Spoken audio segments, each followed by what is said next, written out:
Yeah! All right. Hello, what's up? What's up, Mandy? What's up, Tim? Tim back on the Happy New Year shit. I'm doing well. How are you guys? How's your evening going?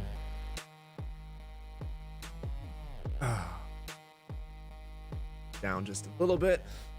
I'm doing well. I'm doing well. Yeah, no, doing well. Just getting everything situated here. Got my tea. Got some Earl Grey on deck. And yeah, I mean, I don't really have anything particular that I want to talk about, so I think I'm probably just gonna excuse me, just get right into the game. You played Walking Dead VR again. How'd you like it? Still going good? You still dying? What's it going? Playing Animal Crossing while you hang out here? Oh, well, thank you. Welcome. I hope you're having fun in Animal Crossing. I have Animal Crossing and I've never played it. I originally got it for one of my exes, and I've just personally never played it. So, yeah. May or may not have went on a killing spree. That sounds healthy. That sounds really healthy, Tim. I encourage it. In fact, this music is here just to get you hyped for it. I hope that you can enjoy the music as you're slaying zombies. Anyway, I'm going to get this game loaded up. A nail bat? I would say that qualifies as a true weapon.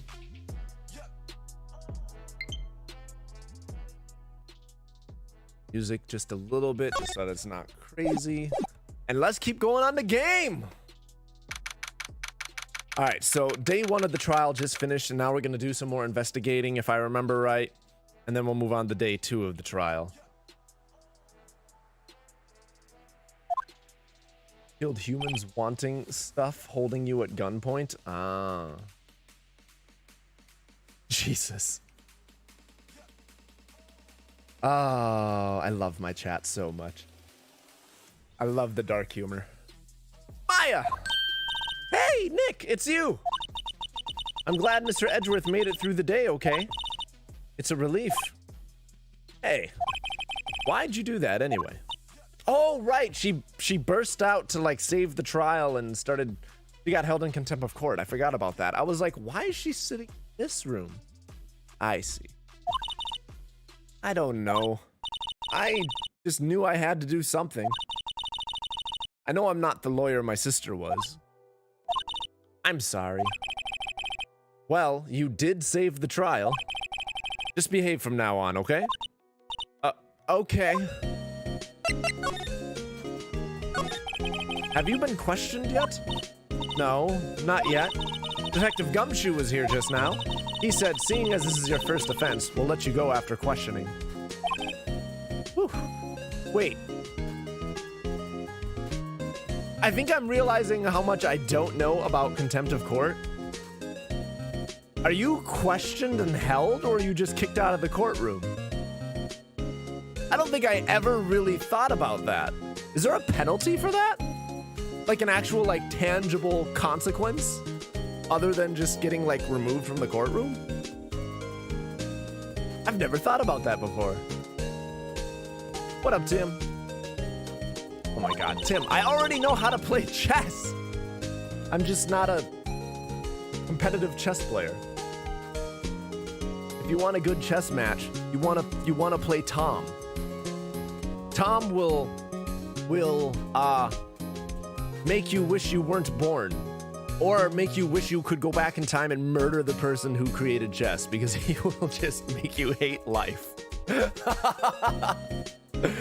Tom is the one you want to play in chess, not me.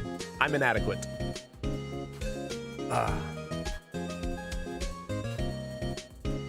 Yeah, you know, that might have just been me not questioning more about contempt of court.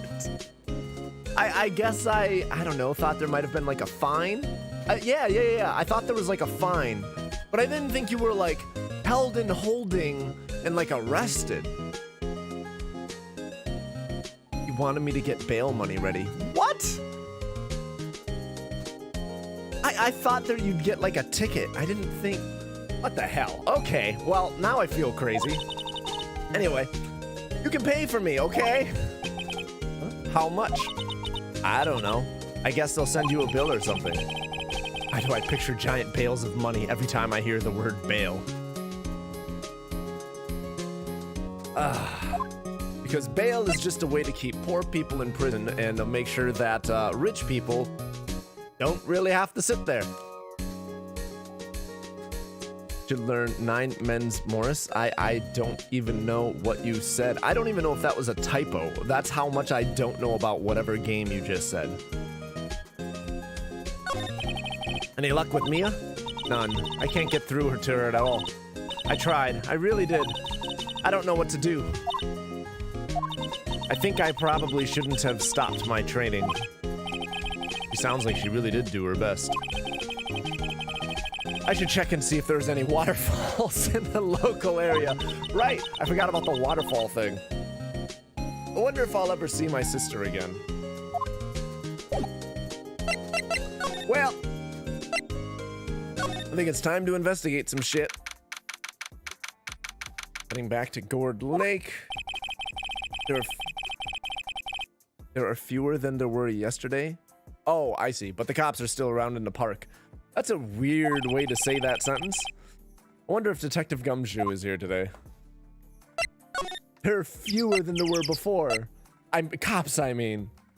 Why wouldn't you just say there's fewer cops than there were before? Really, I don't know, that was confusing. Unnecessary. Haven't seen Larry around today at all. Probably off paying through the nose on a date with the lovely Keonce. Hot dog stand closed. Christmas little half baked. Samurai dogs. Blah blah blah blah. Okay, so that none of that is different. All of that is the same.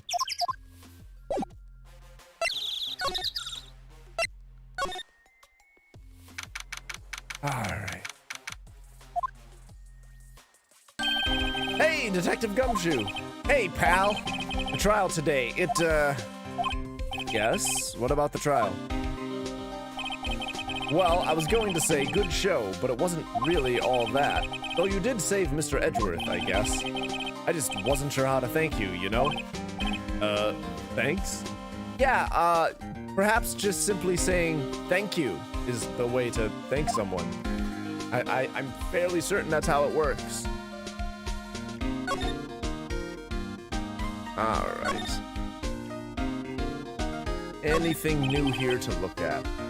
Bada's camera staring out at the lake as usual. Even a novice like me can tell that camera must cost a pretty penny. Hope she doesn't leave it out here to get stolen.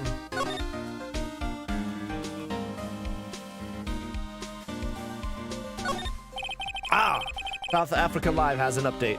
From my not thorough research, a 2-second Google search, contempt of court can be punished with jail time, but it's very rare. Interesting. Huh.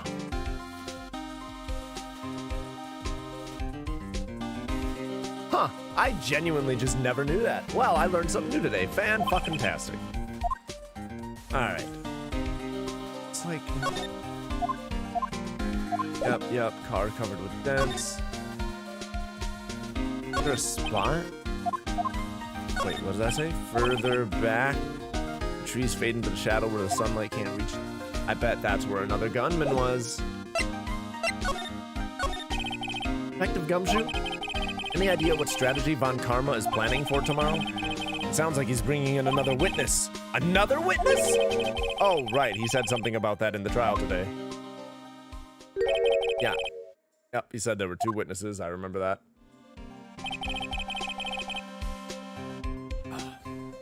I was wondering who that other witness was. Who was it?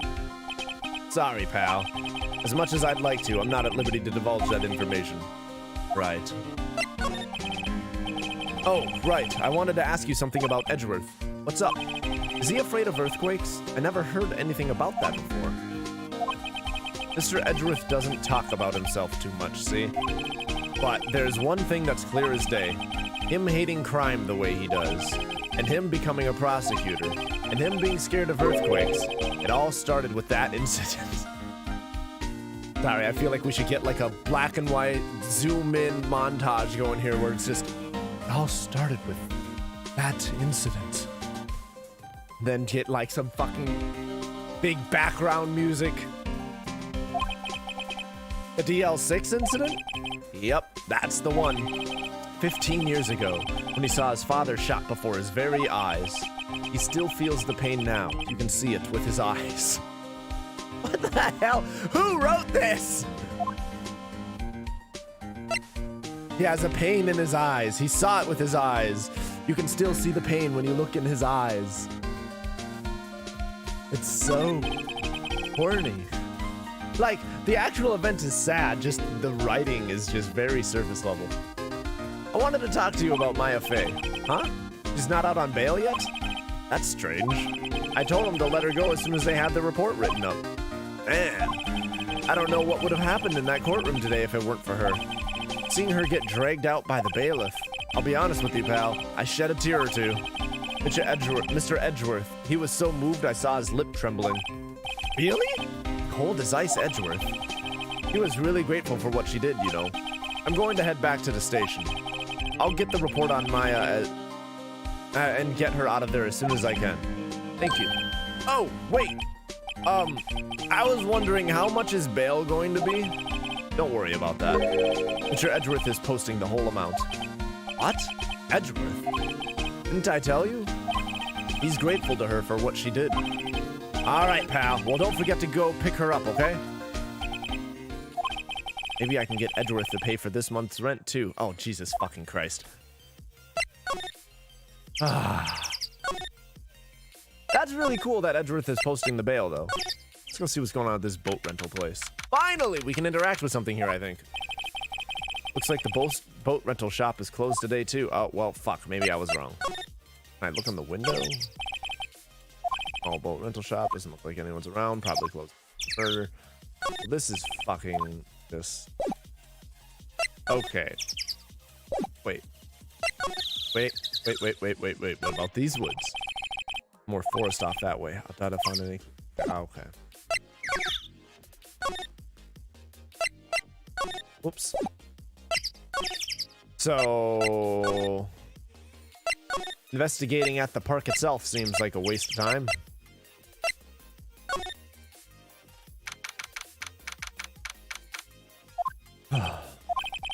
Sure is quiet here with nobody around. Right.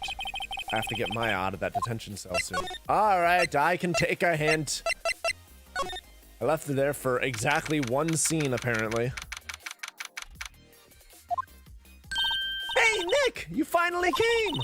They just finished the paperwork. I'm free to go. Free at last, eh? Those interrogators are really mean. They were like, okay, what did you do this time? Like I was some kind of criminal. Can you believe it? Well, they let you out in the end, didn't they? Oh, that reminds me. Thanks for bail. Thank Edgeworth. Huh? He posted bail for you. Said he was grateful for what you did. Mr. Edgeworth did that? I have to make it up to him. We've got to win this case, Nick. So, no, never mind. I don't even remember. There are a couple things in that conversation that irked me, but I don't even remember what they were. Kind of lacking the clues department. We could go look for Gordy. I was kidding. Blah, blah, blah. I was just there, though. Anything here? What's going on at this Grossberg Law Office? Apparently, Mr. Grossberg is on vacation today. I guess I can come back tomorrow if I need anything. All right. Ah, fresh air. I gotta say, freedom feels great. Behave yourself in the courtroom tomorrow, okay? Misbehaving's much more fun. It's not going to be so much fun when Edgeworth refuses to pay your bail again. Right, I'll behave. Dear. Yeah, so I really suspect that Maya has, BPD, borderline personality disorder. Her character is just, the impulsivity is amazing.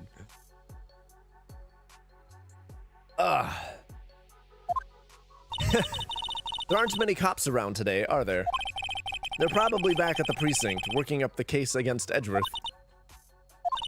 Hey, y'all! Plus, like, the trouble regulating her emotions and such. Like, it makes sense. Hey, it's Lotta! Y'all really did it today. What did we do now? Nah, I'm not complaining. See, I did a little thinking, a little self-reflection, you might say. I realized that being a witness is a mighty big responsibility. No shit. But I just went up there and started blabbing any old thing that came to mind. Lotta. So you see, I want to make it up to y'all. Make it up? What did you think of the trial? To be honest, I was doing it half just to say I'd been a witness.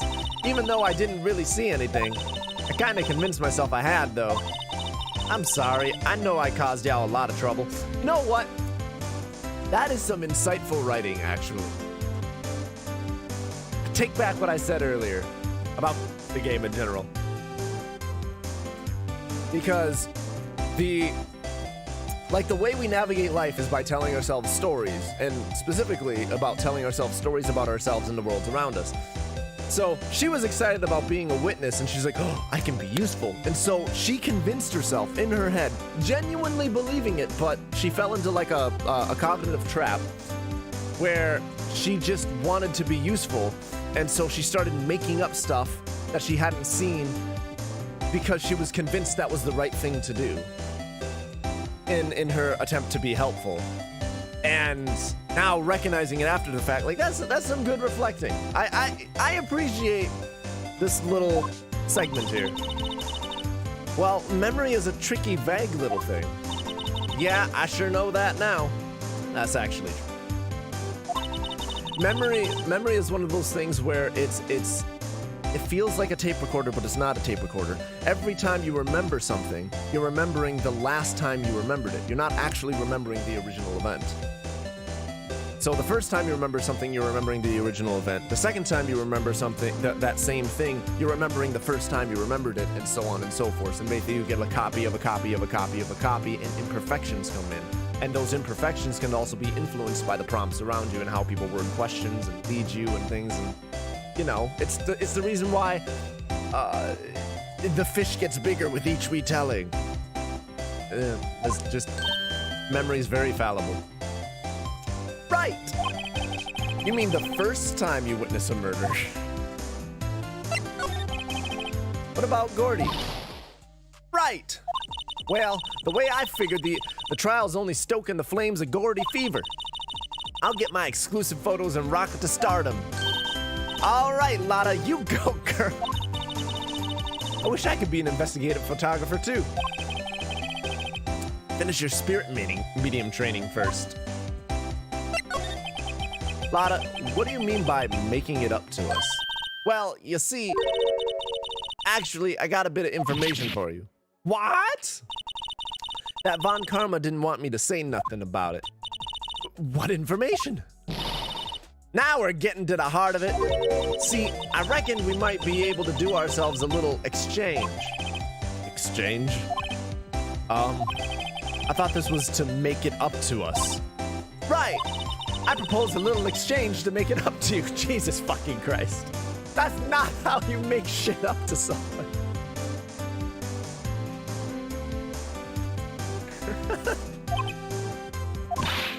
Why? Information don't come cheap, my friend. Hey! I see you thinking, my, how unsophisticated these Southern folks are. It's written all over your face. Let me tell you, most Southerners are way more sophisticated than you. I'm just the exception, okay?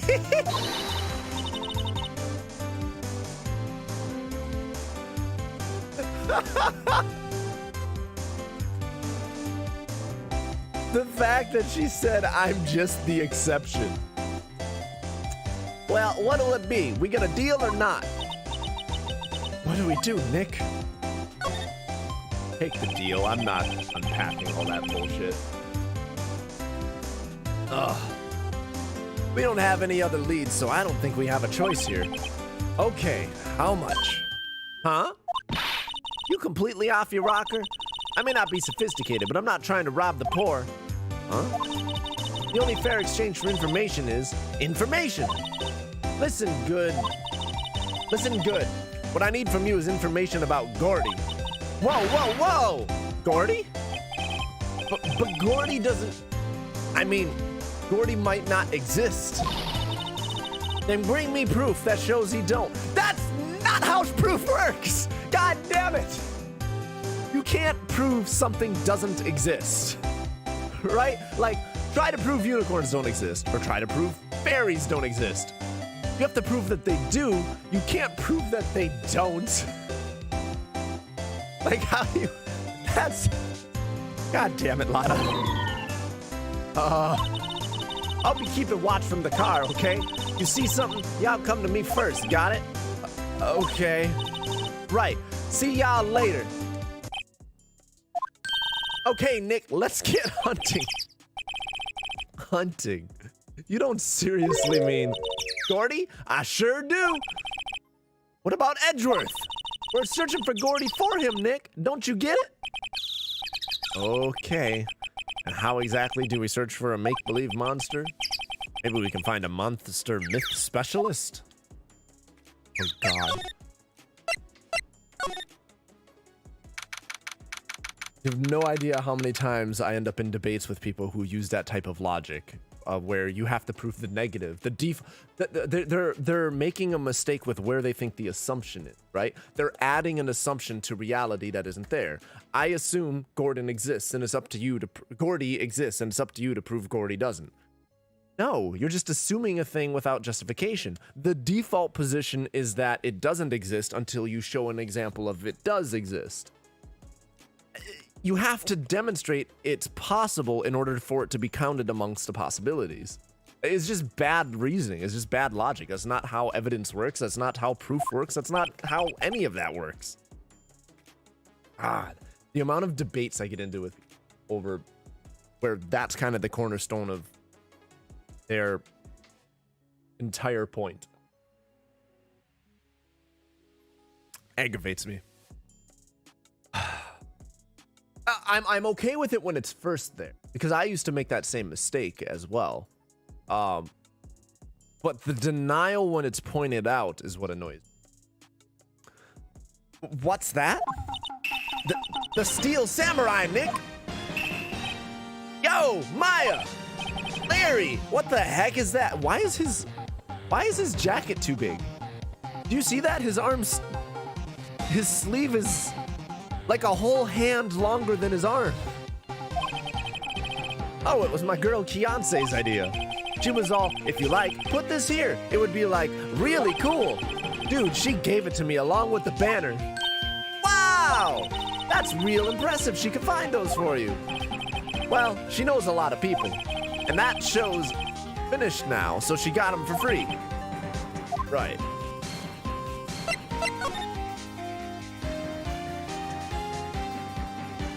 Okay, doesn't that Steel Samurai look a little out of place? I mean, it's so huge. I guess it's good advertising. Something about the Steel Samurai just doesn't work for me. Huh? Really? It looks pretty well made to me. Still a novice, aren't you, Nick? Really? True connoisseurs like Cody and me don't fall for this kind of stuff. These Steel Samurai fans are obviously in a league of their own. Those flags look sadly out of place here, flapping listlessly back and forth in a cold wind under a cold sky. I don't know, I think it gives the place a kind of festival atmosphere. It reminds me of the War of the Eyeglasses. The War of the what? Huh? What? You mean you don't know the War of the Eyeglasses? What the heck is it? Our local fair used to do it every summer. Huh, I guess we were the only ones. I ask again, what the heck is it? All right, well, let's talk to Larry Butts. Yo, Nick! What happened with Edgy? Well, we made it through the first day in court, all right. I don't know how good our prospects are from here on, though. Huh. Hey, Larry, did you know Mr. Edgeworth's secret weakness? He's terrified of earthquakes. Maya, what the fuck? What the fuck? People's trauma is not some casual gossip talking point. What the fuck? That's not your story to tell, Maya. He acts like a little boy. Oh, God. Huh? That's weird. I don't think he was ever like that in school. No? Really? Well, we were only in the same class for a little bit. He transferred schools pretty quickly. Transferred? Right, when the DL6 incident happened. Doesn't look like Larry knows about it, though. Hey, Larry, when did you get that big thing? Huh? Giggity. Oh, the big guy? I've had that for about a month, yeah. It's a big hit with the kids. Why wasn't it there yesterday? Huh? Huh? Oh, right. The compressor was busted. Compressor? Yeah, it's that little unit by my hot dog stand. That's what I used to put the air into Steel Samurai. It broke a little while ago, so I sent it in for repairs. Oh, and here I thought you'd inflated it by yourself.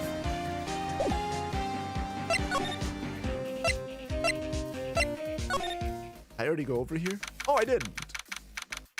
I don't even remember what I've gone so far. Hey, y'all. Well, y'all find anything out about Gordy? No, nothing. Well, keep moving. It gets cold out here at nighttime. It's a little chilly. I think I have to sneeze. What? No, you don't. No sneezing. Watch you! And there goes the camera. I told y'all, no sneezing. See, I set the camera to respond to things a little softer than a bang. It'll trigger on one of Von Karma's finger snaps now. Oh, I'm sorry. Yeah, well, sorry's nice, but what about my film? Nick, hey the lady. What? Soft. He's soft.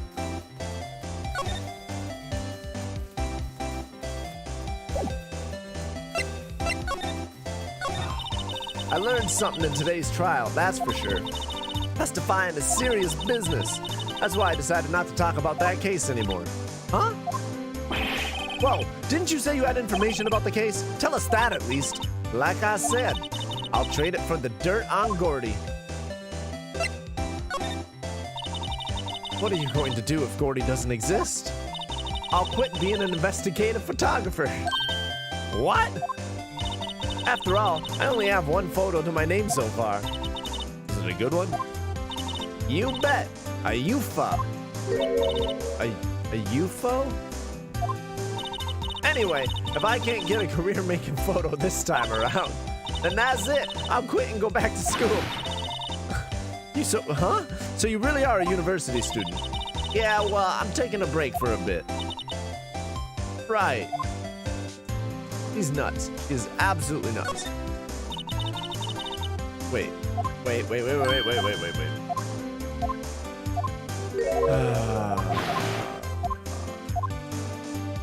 Huh. Well, no check mark there. Probably because I have to show shit. I don't understand how. How do I don't know how I can get info Gordy. Like, she wants evidence of non-existence. How do you demonstrate a thing that isn't? Weird. It's like asking someone for an example of nothing. Like, have you ever seen a nothing? Has anyone, like, how do you give someone a nothing? Like, it doesn't make sense. It's always so quiet here. I wonder if the boat shop is closed for good. Well, with the murder on the lake and all, they're probably just taking a vacation till it blows over. I get it. Like these boats? There's some boats floating on the deck. The murder took place in a boat from this dock. Apparently, the police took away the actual boat that was used that night. Indeed, there's a space for one more boat at the dock. Fantastic. Okay. I don't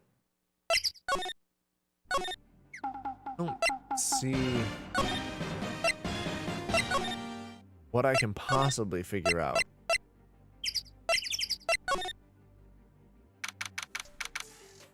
Police department. Hey there, pal. What's up? You look out of the sorts. Wait, you didn't go and get some and do something that's gonna hurt Mr. Edgeworth's case again. What do you mean again? Whatever. Have a seat, pal. I'm here for you if you need anything. Besides money, that is. How is the investigation proceeding? It's not, really. We have another meeting coming up. We're supposed to talk about Mr. Edgeworth's motive. His motive? See, Mr. Edgeworth's father died in the DL6 incident. And the guy who got the lone suspect declared innocent was the victim in this split case. The guy who got the lone suspect declared innocent was the victim in this case. Okay, so that explains why Edgeworth is a prosecutor, right? His dad was killed, and the person who killed his dad got off.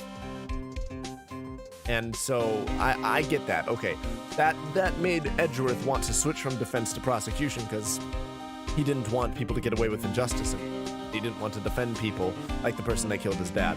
I'm guessing that's what's going on in his brain, Bob.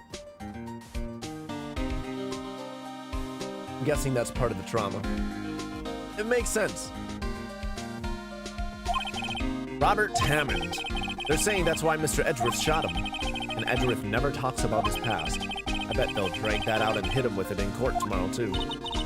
Poor Mr. Edgeworth. I gotta admit, it doesn't look good, pal. Say, Detective Gumshoe, do you know Gordy? The monster down in Gourd Lake? Not personally, no.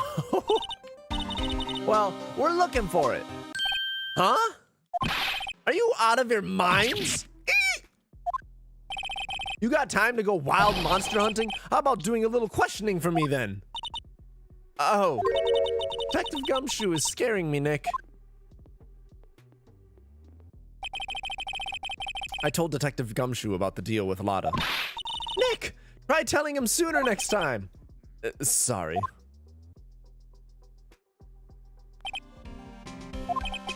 I see, pal. Sorry for shouting at you. Okay, I, Detective Gumshoe, will aid your search for Gordy. Huh? I'll loan you one of our newest secret weapons for finding evidence. Really? You can take whichever one you like. Okay, give us the goods. Hold on now, everything in due time. First, let me show them to you. These are our best and brightest. Introducing secret weapon number 1, missile. Missile? Here's a canine police dog still in training. Missile, missile, here boy. What? Here it is. Hey, he's cute. Look, Nick, cute dog. A cute dog. And this will help us. How?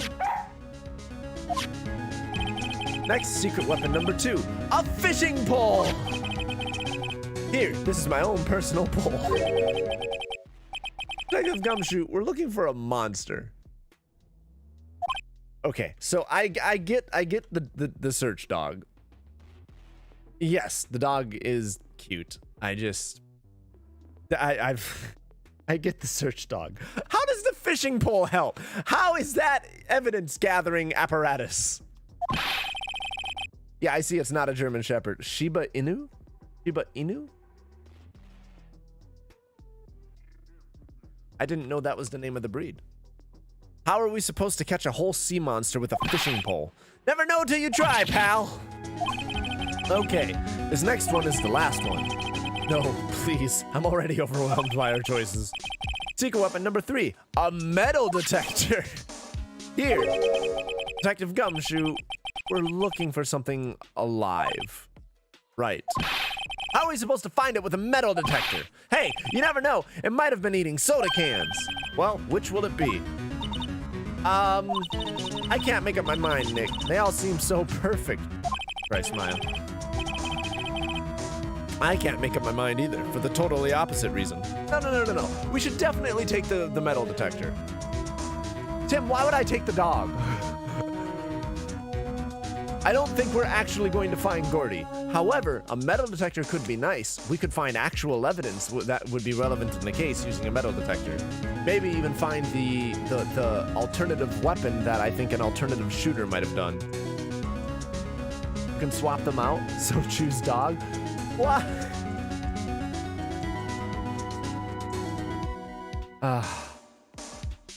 Both of you want to? All right, I'll do dog. I'll do dog. Oh, well, I suppose it can't hurt to borrow one of them. I'll borrow the dog. Can we borrow Missile? Sure thing, pal. Be good to him. I like the wolf. The wolf is cute.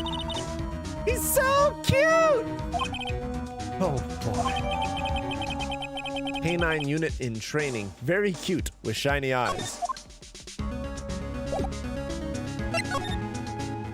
Okay, let's go to the lake.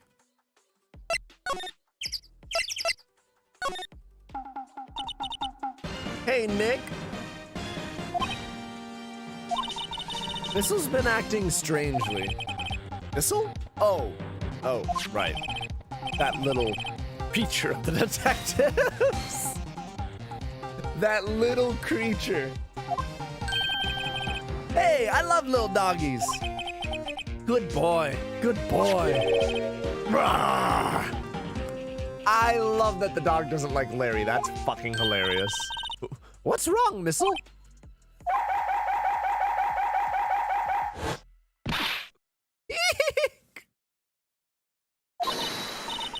Okay. I'm glad you guys talked me into taking the dog. That's amazing. Missile! Missile! Whoa! Stop that thing! Cannibal! It's eating my samurai dogs! Good boy. Good doggy. My samurai dogs. Wow. He ate every single one. I'm sorry, Larry. Sorry? Sorry, don't pay my bills, Nick! It's going to have to this time. That was amazing. Is there more fun shit with the dog? Hold on. What's over by the boat? Does he sniff anything by the boat? Nope, he does not. Okay.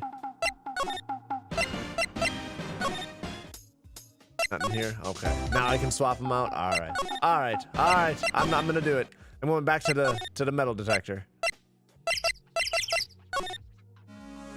Hey buddy, I fed your dog. I want a new one. Hey, detective, can I borrow one of those? Sure, pal.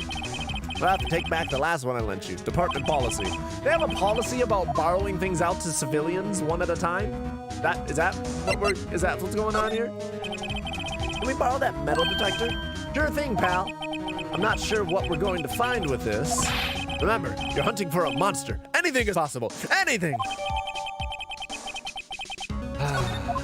Okay. Let's go see what we find. This should lead to something, I imagine. How do I use it? Do I examine? Does it just automatically happen?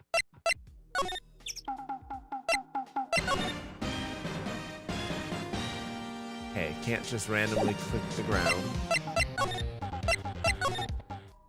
Gotta be over here by the... Yes!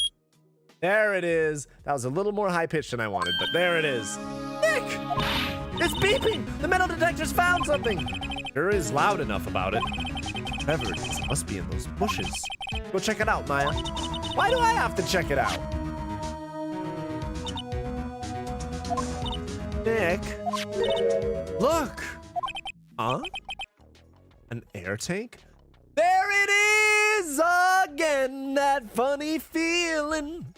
All right, so the nearby gunshot did in fact come from within the lake. Fascinating. Get an air tank. That is, okay, so this is not just, this is like super premeditated murder. This is someone who had a plan. And someone who knew where they'd be ahead of time because they got a fucking air tank. Huh. The valve looks broken. I thought it was Gordy. Maya, first of all, why would Gordy be in the bushes? And second of all, why would a metal detector react to a sea monster?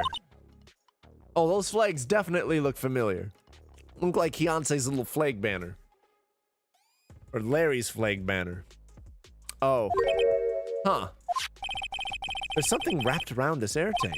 It looks like a string of flags. Well, we might as well take it with us now that we found it. It's heavy. Air tank of dubious value retrieved. Okay. Let's go talk to Larry about it. Hey, we found some shit. What? An air tank? What about it? Larry, I wanted to ask you about this tank. Have you seen this before? Huh? Me? No, never. Who the heck would go diving in the middle of the winter? Something about the way his eye twitched when I showed him the tank. I think I'd better pursue this line of questioning a little further. Good thing. Wait, did Larry do it? I don't think Larry did it. I think Larry's just gonna have some stupid explanation. Or something to do with Beyonce or something. What about it? Larry, oh, okay, here we go. Is it yours? Say, is this air tank yours? Why would I have a thing like that?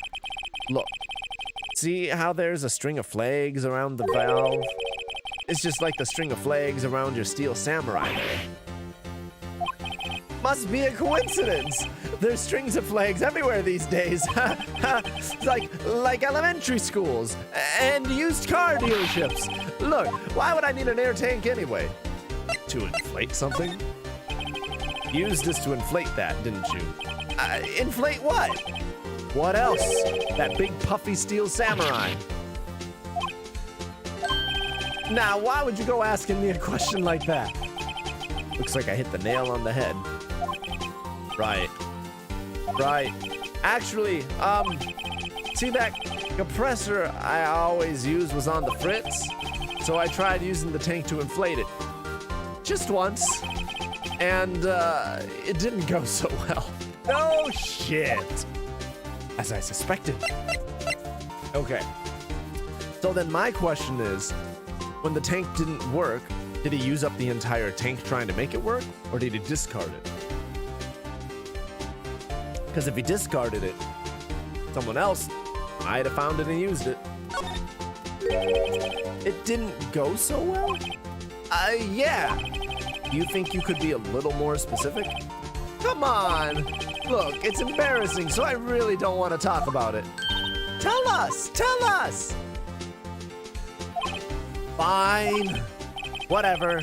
It's like what I said. The compressor was busted. I took the tank and tried to fill the samurai up with that. And then, blam! Ha ha! The valve busted open and made this incredible noise, and that tank took off like a rocket. And it took my poor deflated steel samurai with it. What? Off into Gourd Lake?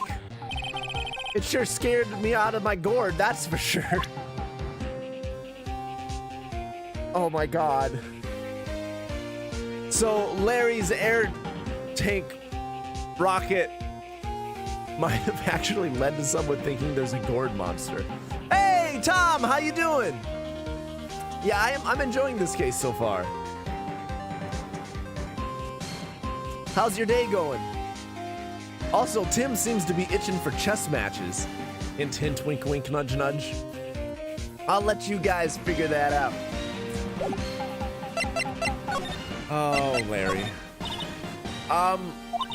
So the tank and the steel samurai you were trying to fill up flew away. What happened next? Well, all that happened on the 20th or so. The 20th? A week ago. Musty and sweaty. I'm guessing you just got done with the gym. People actually watch streams on Facebook? Yeah. Facebook has their own streaming thing. I think out of everybody, they probably have the smallest community. But yeah. Stuck in the woods, thought you'd pop in for a bit. Well, welcome! Happy to have you here. And what up, Marvin? How you doing? I'm doing well.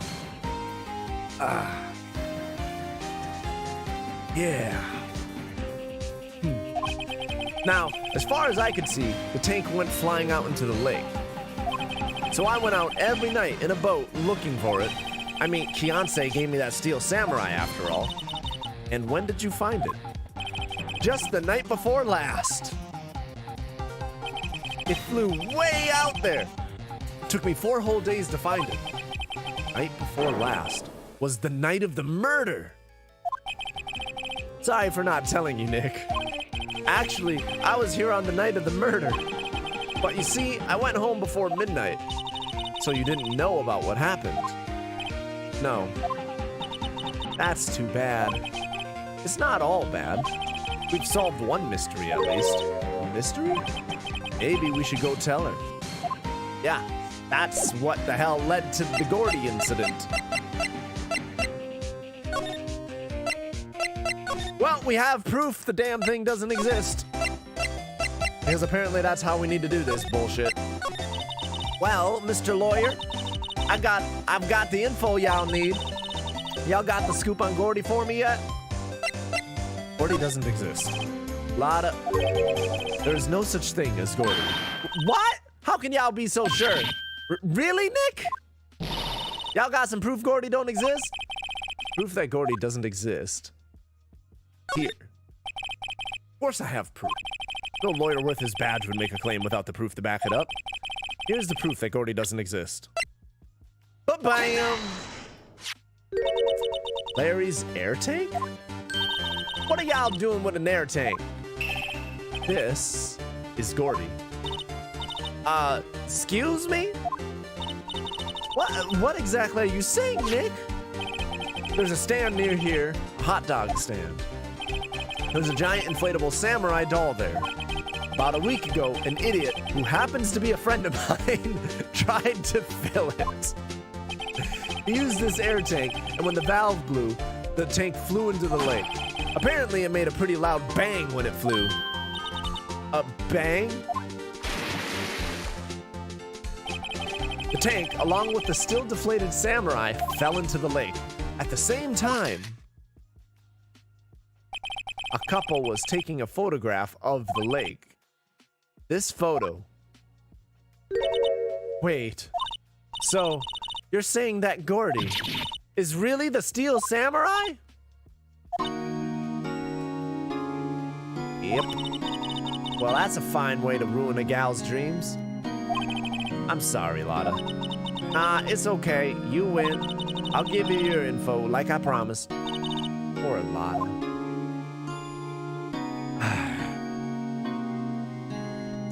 Sip my tea.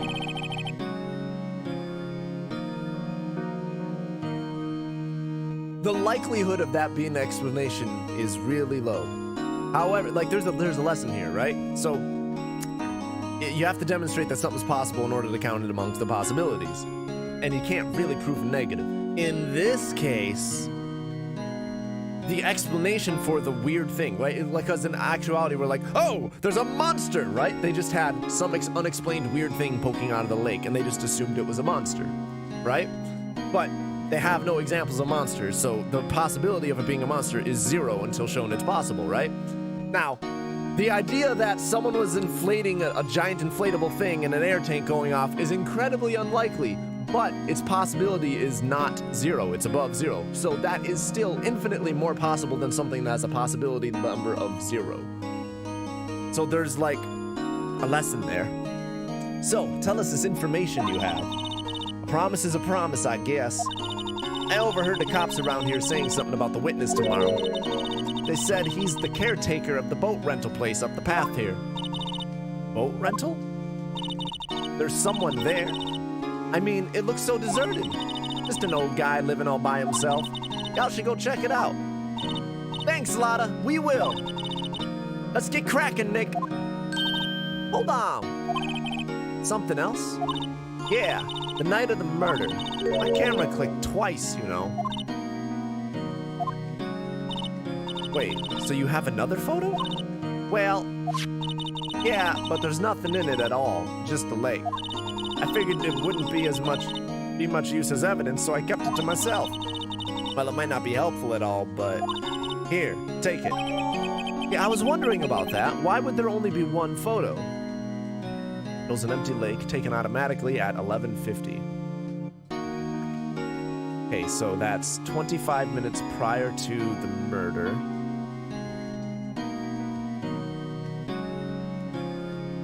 Interesting. Wonder what's in the photo. Bye now. Y'all take care. Time for me to pack up and leave. Poor Lotta. It's all Larry's fault. The legend still lives on, I guess.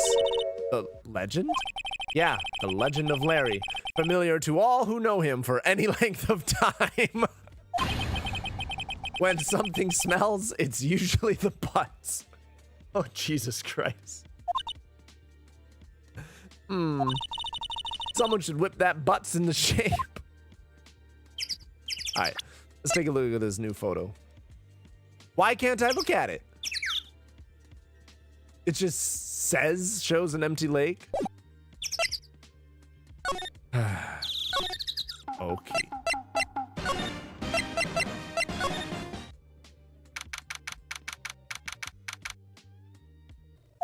All right. Hey, Nick!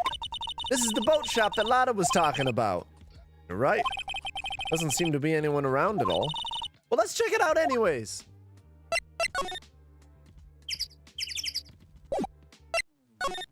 Oh, I can finally just go in? Caretaker shack. Meg, that you? Hey, is that Keith with you? Where have you two been? I've been worried sick. Nick, you handle this. I think I'll leave this one up to you, Maya. Meg! Yes? Finally made up your mind, have you? My mind? You'll run the pasta shop when I'm gone? What the fuck? Pasta? Glad to hear it. Glad to hear it. You make your old man proud. When you kids left the house, I didn't know what to think. Oh God, this is so sad. How am I supposed to keep this place running, an old man like me? Polly, the kids want to go home. Oh God, I'm not doing a fucking parrot impression. I'm not a voice actor.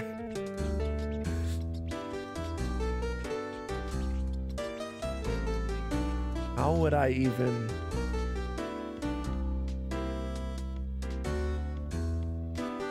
Hello? No, nope, nope, nope. Moving on. Nick, what was that? A parrot, the one on that perch. What? Ugh, I can't do the squawk. I can't do the.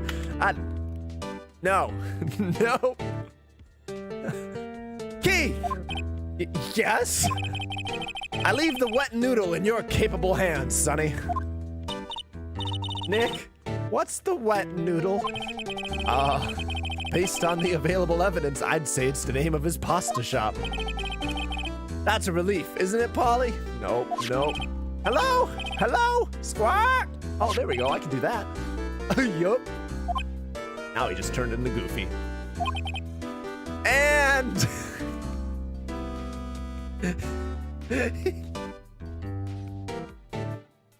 What is this character? He fell asleep. I guess he's relieved. Yay! We did the parrot impression. Fucking what? He thinks the boat rental place is a pasta shop? Look, Nick. He has an electric blanket on his table. Looks warm. Oh, this poor guy. This guy is clearly senile. That's a great idea. We should do that at the office. We can sit down with our clients, snug and warm, and drink hot cocoa.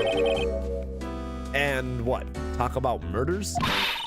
Oh, you're a party pooper, Nick. Well, no, click the bird. Wow, what an amazing parrot that is. Good morning. Hello. It ignored me.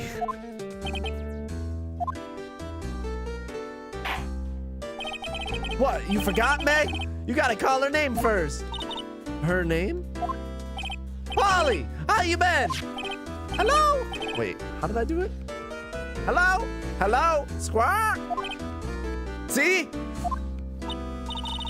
Neat. So the parrot's name is Polly.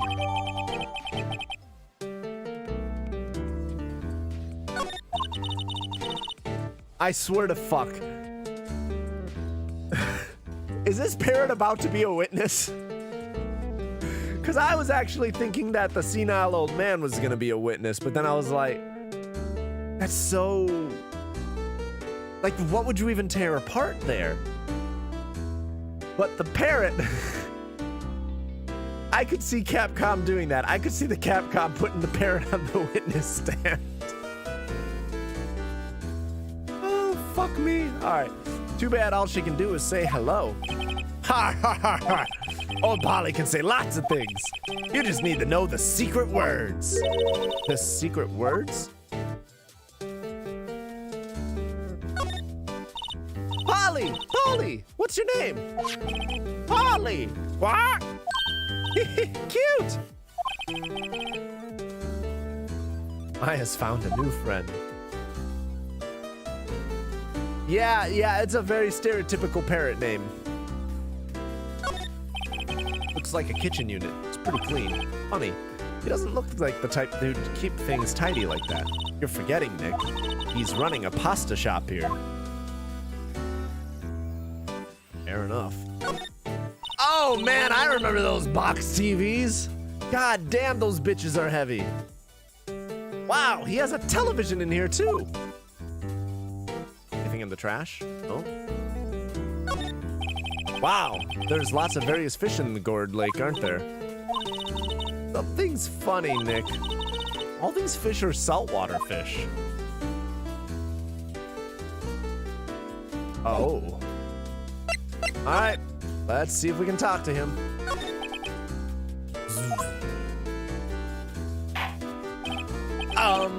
A pasta shop? Yup. To think, the wet noodle will live on when I'm gone. My father started it, you know, so that makes you two the third generation. Meg. Yes? Tomorrow we'll start with the secrets of dough tossing. Dough tossing? You too, Keith.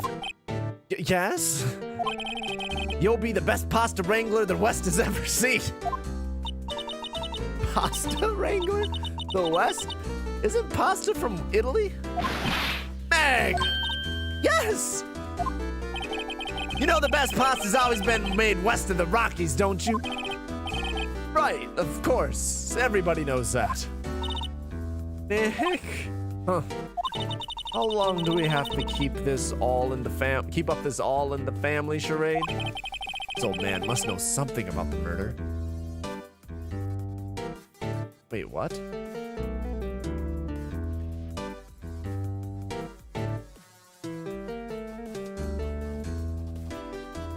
Sorry, give me 1 second here.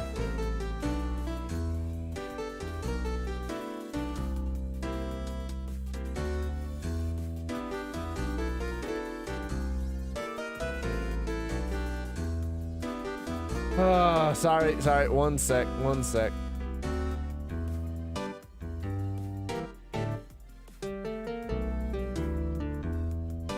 Oh, I see.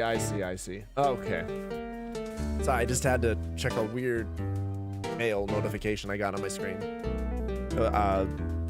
Before my ADHD brain forgot about it later. I just needed to make sure it wasn't, like, super important. This old man must know something about the murder. We're not leaving until we find out what that is.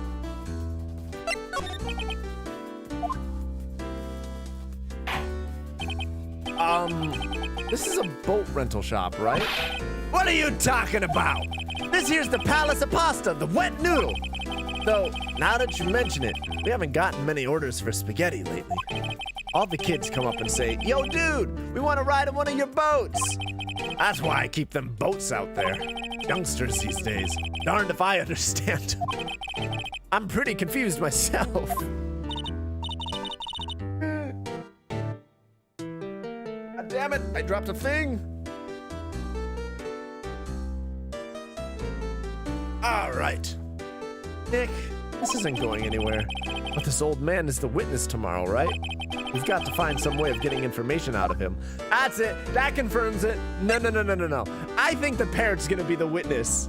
And he'll either also be there or he won't be there at all. But I think the parrot's gonna be like the witness for sure. I think he's a maybe and the parrot is a... I'm like 90% positive the parrot is like going to be one of the witnesses. For him, I'm like 60-40, 50-50. But it's so ridiculous. Oh, fuck. I can totally see them, like, a game like this, I can totally see them doing that. Ah, my memory's gotten worse of late. That's why I just tell everything important to old Polly here. Oh no. Everything important? I wonder. Polly, what's the number to the safe? 1228. What? All right. Hey, Polly, watch it, will you? See, Nick? All it takes is a little clever thinking. And a criminal mind. Quick, Nick, write that number down. Hey, don't get me involved in your little heist schemes. If they put him, no, there's no way. There's no way he's going on the stand. If they put him on the stand, there won't be anything coherent. It seems like he can maintain a conversation, but he can't maintain a reality. Whereas Polly, I feel like, goddamn, can you imagine a Polly testimony? You're gonna be pissed if Polly isn't a witness? Well, let's hurry up and find the fuck out. I'm feeling pretty good about the Polly prediction. I guess the bird's gonna be a witness. That's what I'm thinking. That is it. I am making an open mentalist prediction right now. Open to prediction. The bird will be a witness. What we do with that? No fucking clue. But bird will be a witness. Looks like Edgeworth is in questioning. Let's come back later. Guess so. All right, well, let's return the metal detector then.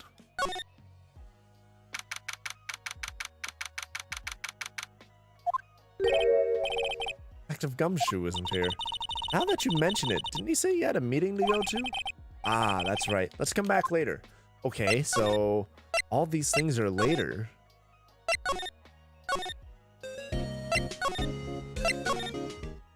Oh no, they're not gonna be tomorrow. That's right. So if that's the case,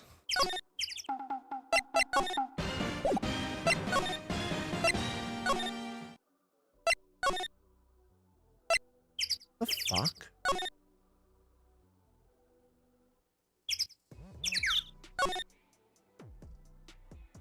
Hey.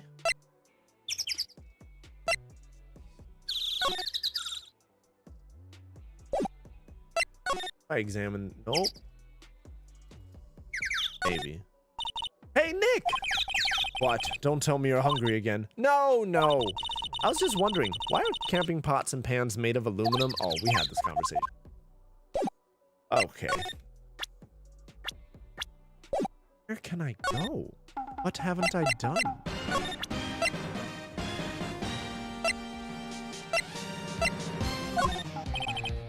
Sorry, Nick, I don't know much about that. I'm a mere seller of hot dogs. Okay. I thought maybe he would...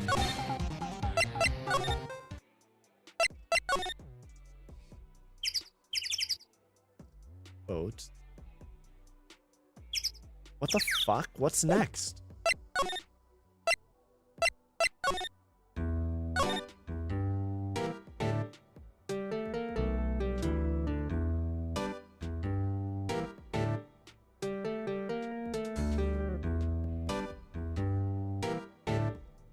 Huh. Okay. I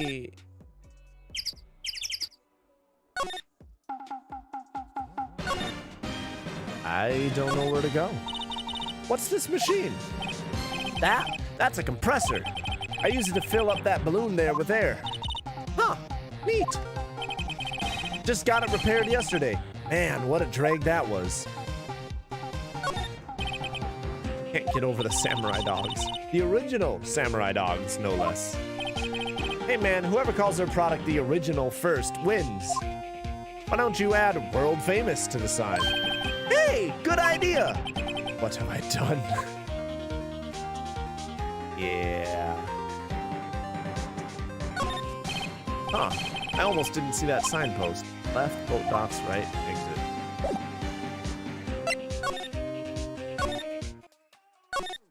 What am I missing? No winter's chill from the bare leaves today. There's a lot of trees here. I guess that's why they call it a nature park. It's quite pretty when the cherry along the lakeside blossom in the spring. Today, it's just cold.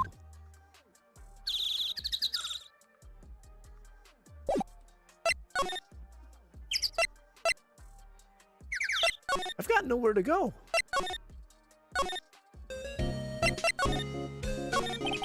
Well, what should we do? I don't know. I've been in detention this whole time. I think I'll let you decide what we should do. Deal? Well, any thoughts you want to share? Well, I was in detention all day. I think I'd blah, blah, blah, blah. Yeah, Huh. Hey, Tim, are you still here? I could use a hint or something because nothing does anything. That I can tell anyway at this point. Hey, what up, Gamer Finger? No more hand holding. How you doing? How's your day going? I don't know that I've seen you in here before.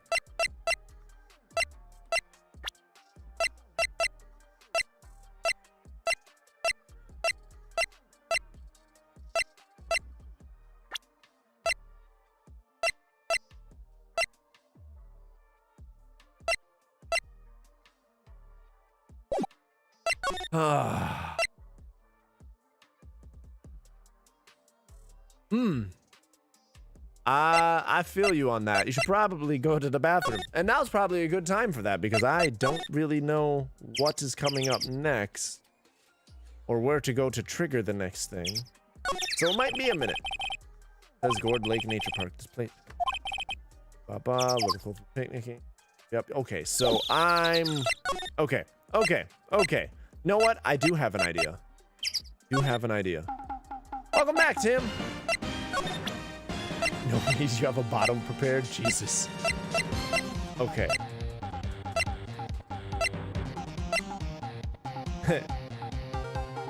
I was thinking the same thing, Marvin. Okay.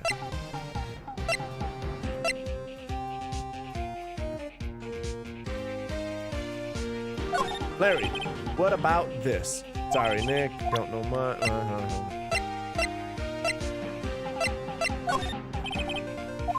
No, okay.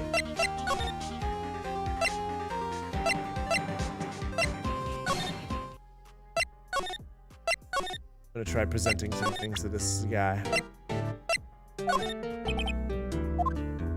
And survey says, now listen here, Keith.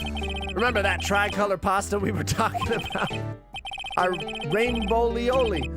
I figured out the last color we should use. Indigo blue. Shout out to Tom Indigo. Indigo blue? That didn't seem to work the way I thought it might.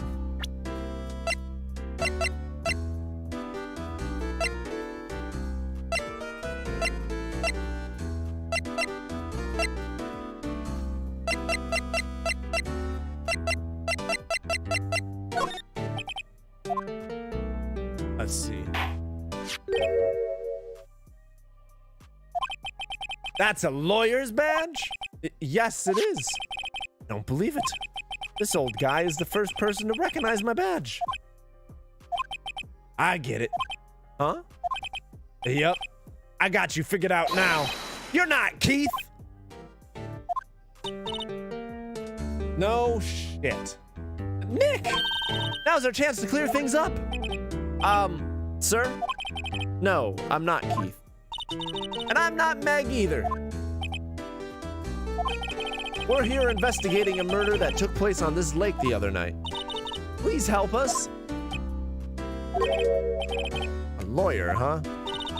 Please, mister. All right. All right. I'll help. But on one condition. What's that? When this case is over and done, you'll run the wet noodle. No. No. No, no, no. I can't make that promise. Is that any way to treat your old man? God damn it, he thinks I'm Keith again. Bah, you want my help? You've come to the wrong man. Now he's grumpy. Not to mention he still thinks we're his kids. Maybe we should just lie and say we'll run his shop? Okay, we promise. Nick, are you sure about this? Hey, anything to get this case solved. Also, who wouldn't want to eat Phoenix noodles? I guess so.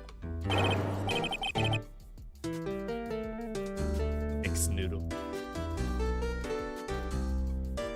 Ah. Okay. Well, at least I didn't choose to lie. The game did it for me. That's my boy. Good for you, Keith. Wait, didn't I just say you too, Meg? Yes. I want some wet noodles. No, wait. I want some wet noodles? No, I don't want some wet noodles. Thank you for the kind offer, Tim. You know what? How do you feel? Hold on, Tim. So, I know you hate food being wasted or spilled on the floor or something like that. How do you feel about a place that says they serve food but doesn't? How does that resonate with you? You insist. All right, Tim, if you want to try the old man's wet noodle, have at it and try the old man's wet noodle. I certainly won't be the one to judge you. You bring a tear to your old man's eye, you know? Now, what was that you wanted to know? Speak up, Polly. Hello? Hello? What? Now he's talking to the bird again. How do we get him to talk to us? You know what? I wonder if the old man and the bird will be there together. I didn't think about that before. I thought maybe it would be just the bird on the witness stand and that this guy isn't going to be there as like a plot twist. But now I'm wondering if maybe they'll just both be there at the same time, balancing each other out. I don't know. I don't really know. Oh, fuck. We didn't get the progress. I thought we were getting progress and we didn't get progress. Okay. Going to a restaurant to come to them not having food, not being a restaurant, nor being a restaurant, you'd be pissed. I knew it, Tim. I knew it. Maybe they'll play bird is the word. Ha! Yes. But the bird is the word. Okay. Here's hoping that was what I needed to do, and now I can go back to the detention center. Nope. Fuck me. God damn it, I still need to do more?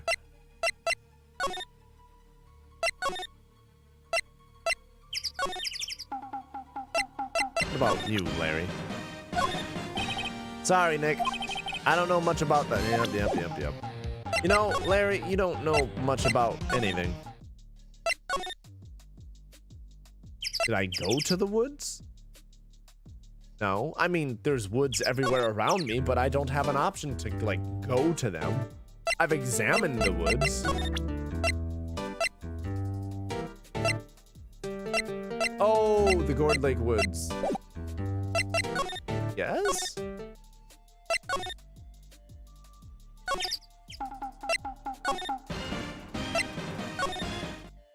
I did. Lotta said that she's gonna pack up and leave after I burst her bubble about Gordy.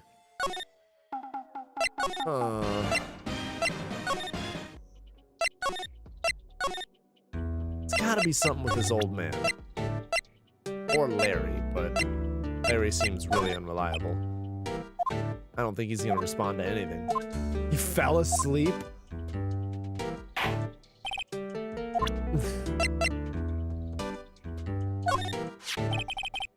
Yep, I seen this.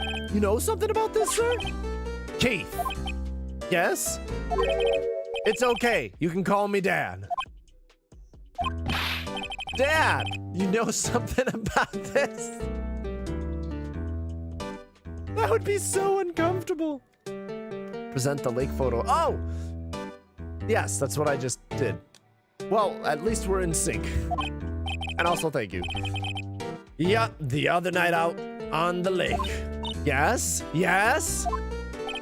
I know all about that. I seen it. What? Tell us what you saw. Well, I suppose, since you're taking over the shop and all. What the fuck? What? Oh. Okay. I was about to be pissed. I forget the time, but it was pretty dark outside. Probably night. Yep. It was after midnight, but okay. Then I heard this bang, so I looked outside. Then I heard another one. Bang! You know what's interesting? The two bangs were 25 minutes apart. That's a long time.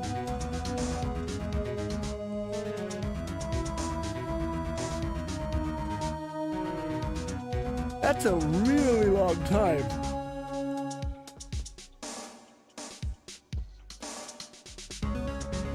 Warning shot?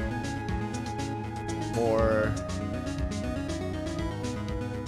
I don't know what that is, but something weird fucking happened. A little while later, this boat comes back. Then a young man walked by my window here.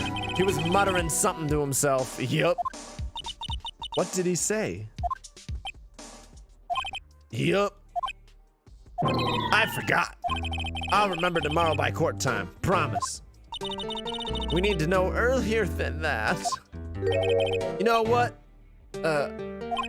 Little Terry was just here. Terry? Yep, that kid next door. You always used to make him cry, remember? He was wearing this tattered old coat, got himself some whiskers growing out his face. He must be talking about Detective Gumshoe. He comes up and tells me to come down to court tomorrow. Really? Somehow I don't think we're going to get much useful information from this guy. Maya, maybe we should be leaving. I think you're right. Oh, wait, I had one more question. Huh? Polly! Polly! Have we forgotten something? What? Don't forget DL6! What? Huh? What did she just say, Nick?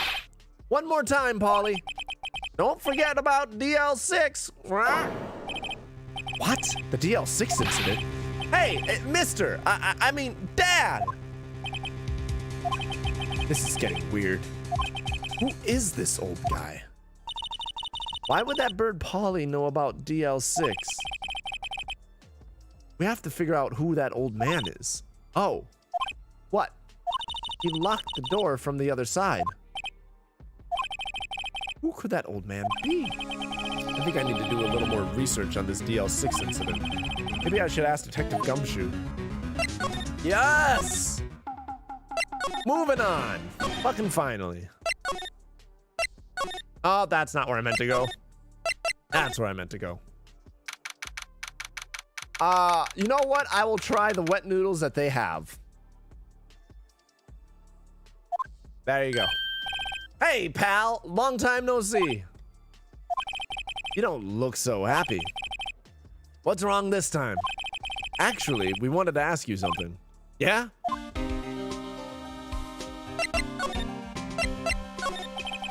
You know the boat rental shop down at Gourd Lake? Oh yeah! The old man who runs it is appearing as a witness in court tomorrow, right? Huh. How'd you... That was supposed to be top secret. Do you know who that old man is, Detective? Actually, I don't. He's a bit of an odd bird. I haven't been able to get a straight answer out of him.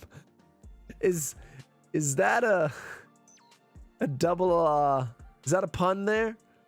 Is that like hinting that it's gonna be the parrot, or am I just crazy and that's just a pun? I decided first he wasn't persuasive enough to stand and testify as a witness. That's why we called Miss Lotta Hart yesterday. As for who he is, we have absolutely no idea. Sounds suspicious.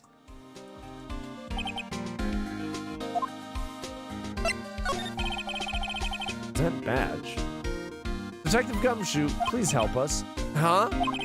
We need to know about the DL6 incident. That was when Edgeworth's father died. I can't help but think that it has something to do with this current case. Yeah. To tell the truth, I don't know much about DL6 either. Mr. Edgeworth forbade us from reading the file. So, I'm afraid I can't show them to you either, pal. What? However, if you can convince me somehow that the DL6 incident is related to this case, well, I guess I'd consider opening the file up. Okay?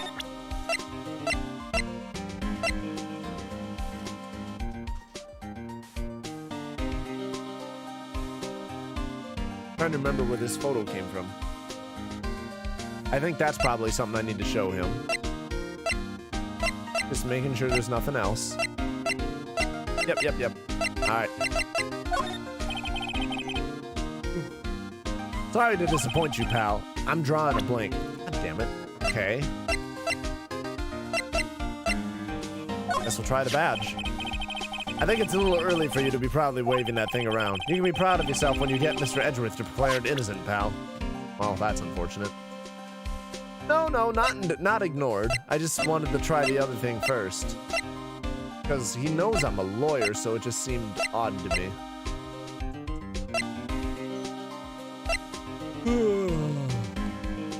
About the bird. What's that? A parrot. The old man at the boat rental shop's parrot. The parrot knew about that incident. That incident? DL6. What? Polly, have we forgotten something? What? Don't forget DL6. Huh? I'm pretty sure that old man must have taught her that word. Yeah, but how would that old man know about the DL6 incident? Wait, what if that old man was connected to DL6? Nick, you think he might be? I get you. Sounds like you need information on the DL6 incident. Though through there is the station's records room. I'll give you special permission to go in and find what you need. All right, way to go, Detective Gumshoe. Okay, Nick, to the records room. Guess it's time we faced Edgeworth's past.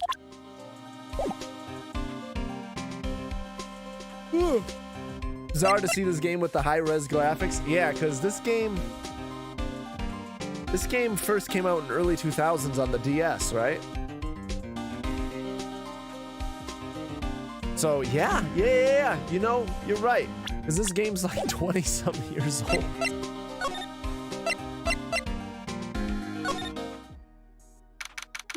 Fuck, I need to get me some more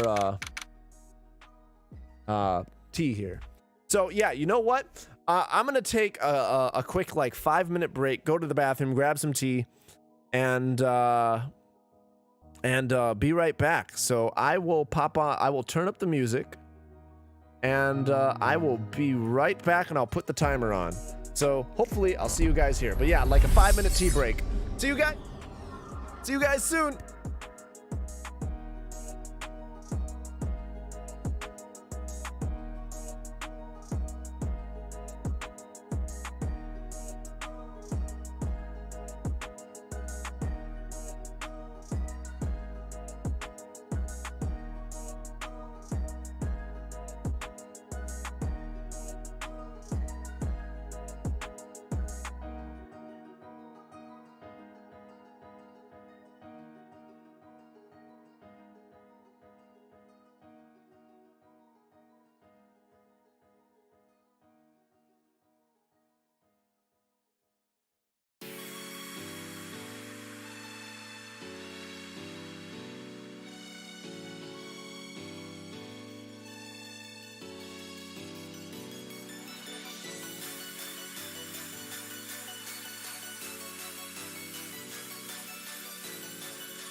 All right. Might have to do a little bit longer than that next time. That was very quick and rushed. No, Loki. Oh. Okay. Trying to see if that's comfortable. Went and put a footrest under my desk here too.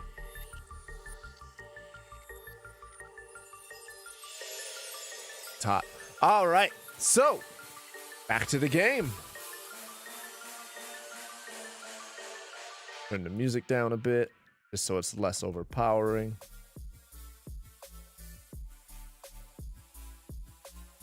All right. Well, welcome back. Let's go. Wow. It's amazingly dusty.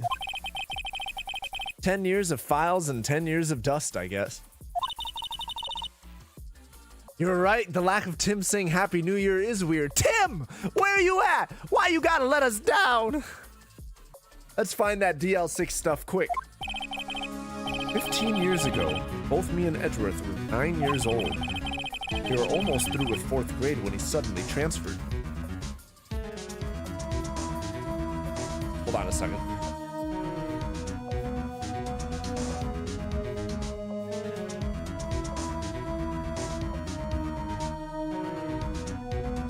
Gotta tighten up that arm before my mic falls over.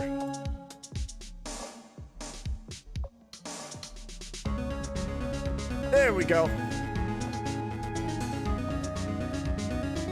Okay.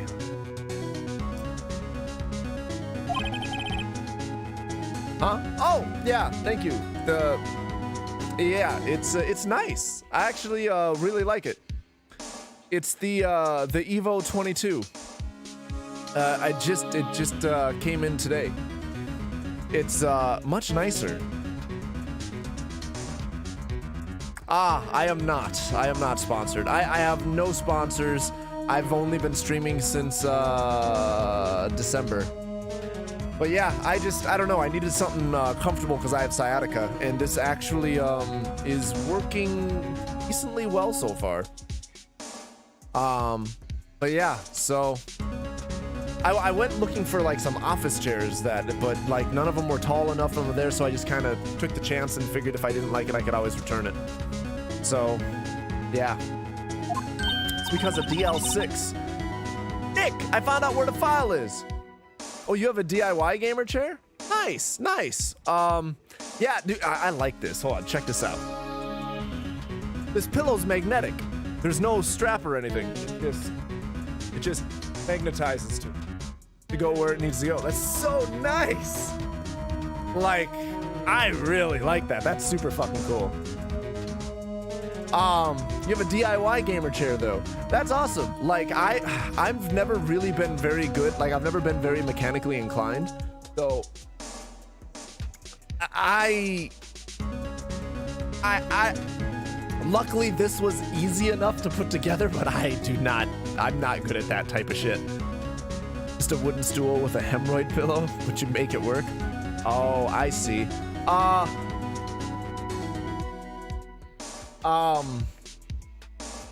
There's we'll just do it with a pillow. There's hold on. I'm gonna show you something that I think is really useful.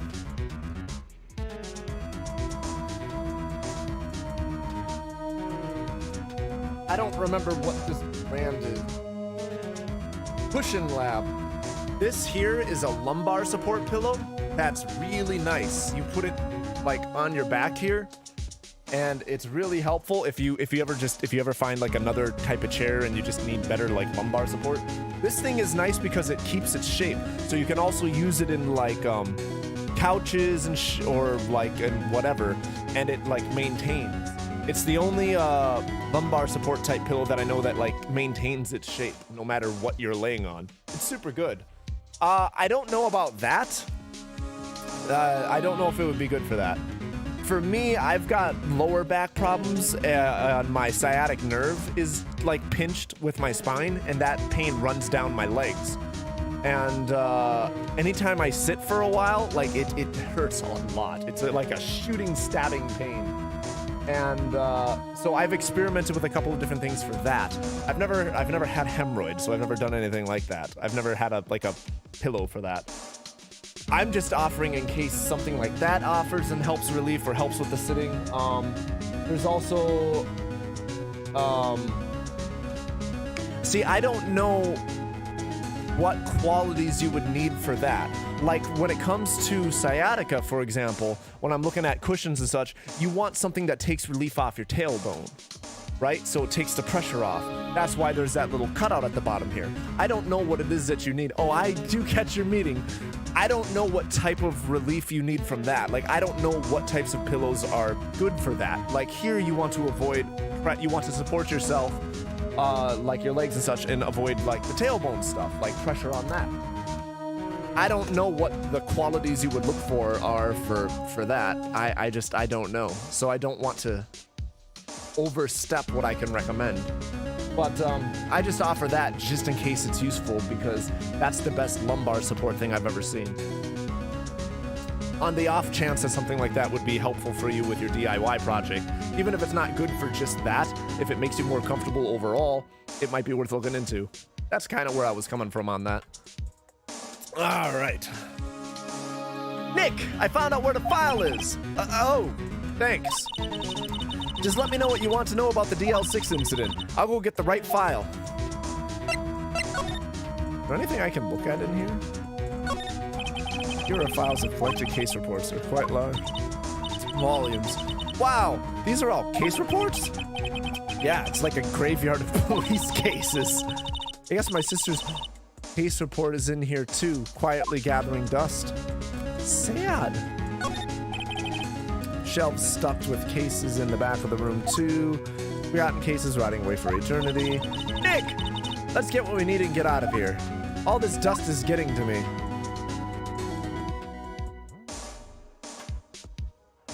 Oh. And the last thing I look at. It looks like there are files inside that glass case. The case is so dusty I can't see what's inside. Nick! It's locked. They must keep important case files in there. Alright, whatever. Alright, let's talk this through, Mia. Well, first I have to get a handle on the main facts, like a summary. Right. Summary. Found it! Here you go. December 28th, 2001. That's exactly 15 years ago from the day after tomorrow. So in 2 days, the case is closed. The incident took place in the elevator of the district courthouse. What? Is this the same district courthouse where we're holding the trial now? Looks like it. There was a large earthquake at 2 p.m. on that day. Oh. Part of the court building collapsed and all the lights went out. Oh shit. I could see where that'd be fucking traumatic. Wow, that was some earthquake. At the time, 3 people were trapped in the elevator. It took 5 hours for them to be rescued. 5 hours. That would be scary, like that, in the dark. There was a lack of oxygen in the elevator, and the survivors were unconscious. The survivors? One of the 3 in the elevator had been shot in the heart. That was Mr. Edgeworth's father, wasn't it? He said that his father was shot before his very eyes. So Miles Edgeworth was one of the other passengers in that elevator. Holy shit!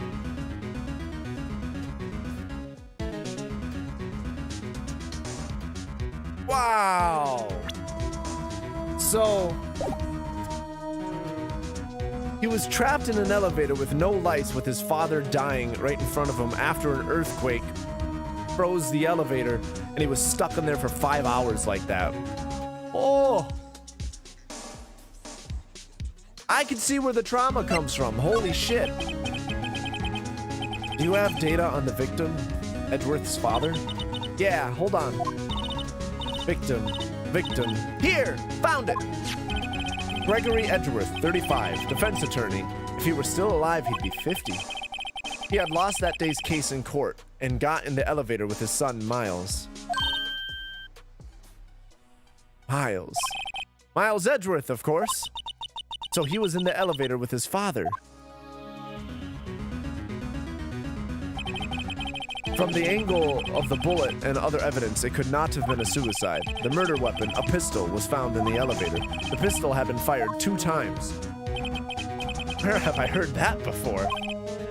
Huh, it sounds just like the current case. What's going on here?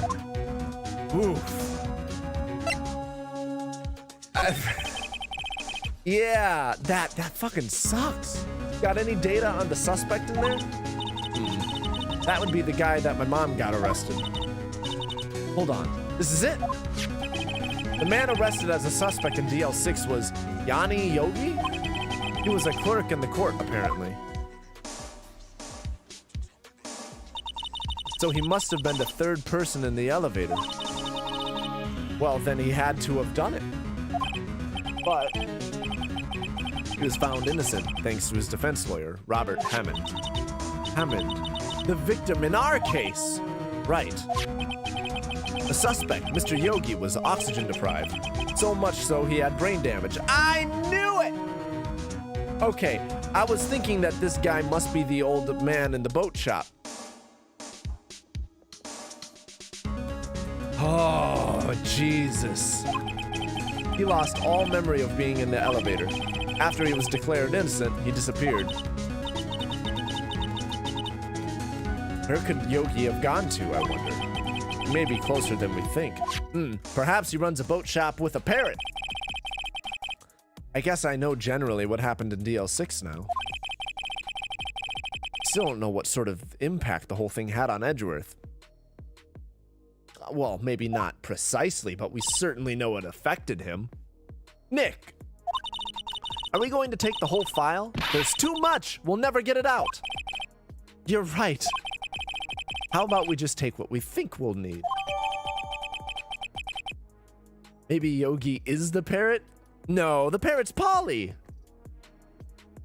And also, I'm fairly certain the summary would say it was 2 people and a bird trapped in an elevator rather than 3 people.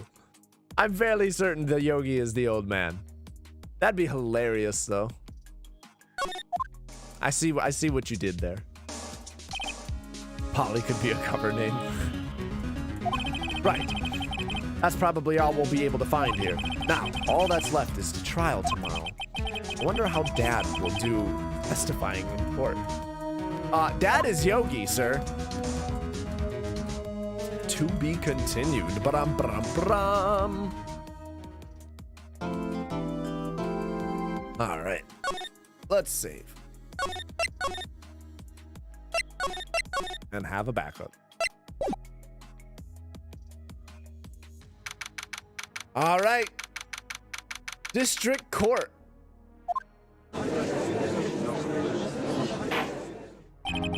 Court is now in session for the trial of Mr. Miles Edgeworth. The defense is ready, Your Honor. Very well. Apparently the prosecution is also ready. Who's the judge here, anyway? Mr. Von Karma, your opening statement. Very well. No opening statements, so not so fast, Judge. I was taking a meaningful pause before speaking. Dude, fuck this guy. Right, of course. A prediction. Today's trial will end 3 minutes from now.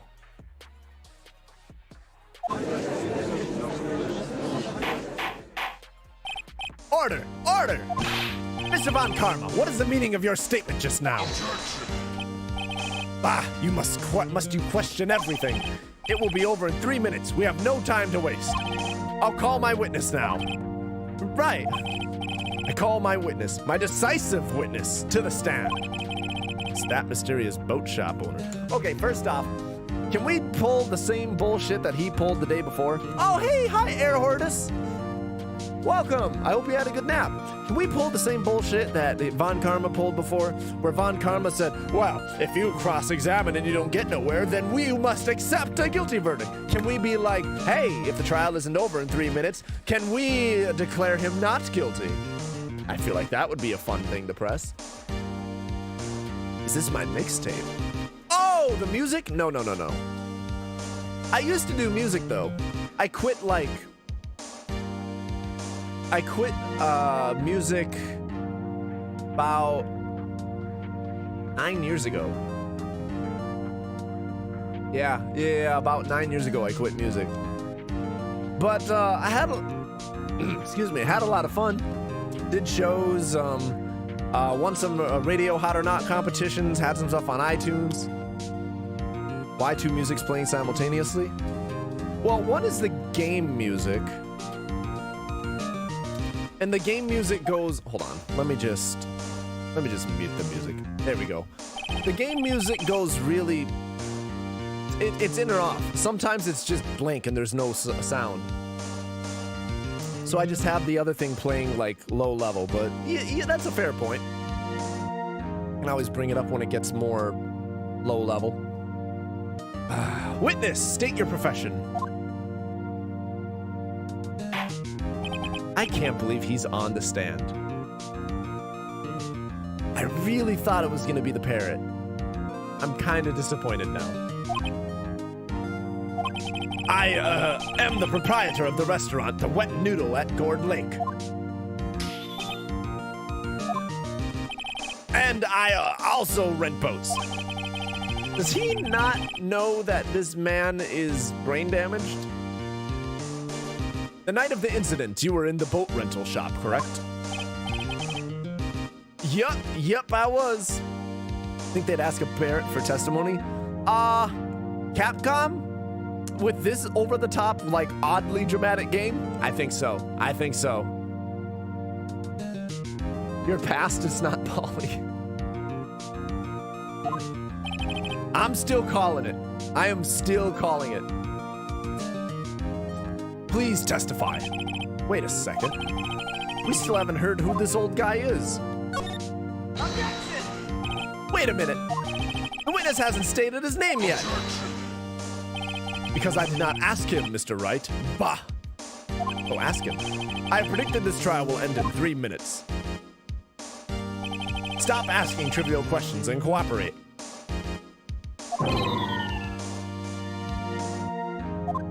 This guy is fucking demanding. The witness will state his name.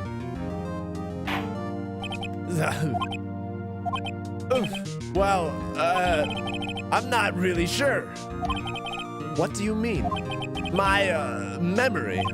Your Honor, the witness does not remember anything beyond the last several years.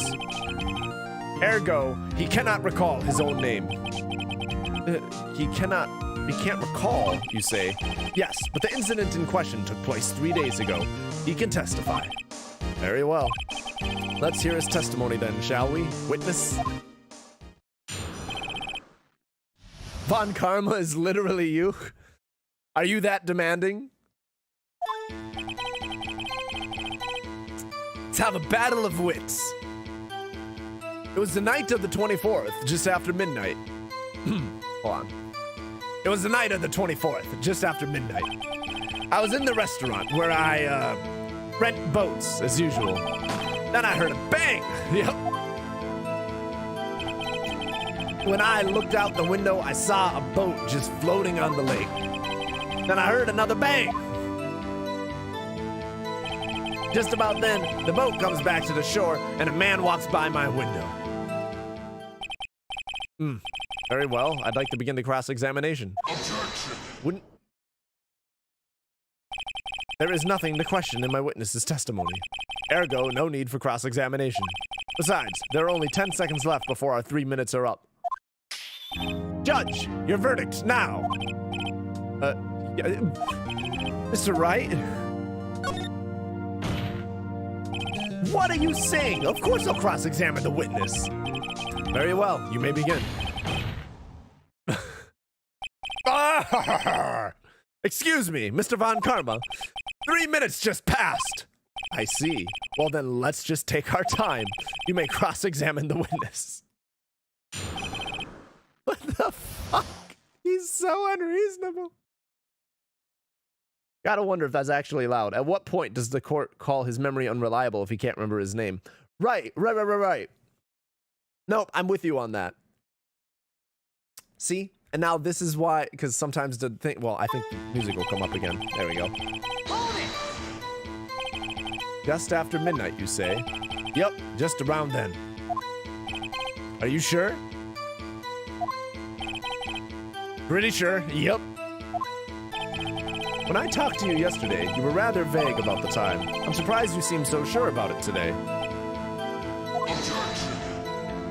I asked him, and he remembered. Isn't that right? Don't glare at me like that. I remembered it clearly, I did. Yup. You see? Continue. Yeah, the man can suck it with his 3 minutes. Anyway, hold up. Fuck. There we go. Okay. Okay, so just after midnight, we went boats, and I heard a bang. Except, there was a first bang before midnight. At what point can I present that, though? I know I have to get it on the right one. Is there anyone who can verify that? Well, I guess Polly could. That's not good enough for a court of law. Mr. Wright, exactly what's not good enough? Your Honor, this Polly is a parrot. A parrot? Don't be so hard on the girl, Keithy boy. Keith? The prosecution concedes that we cannot prove the witness was in the shop. Witness, please continue?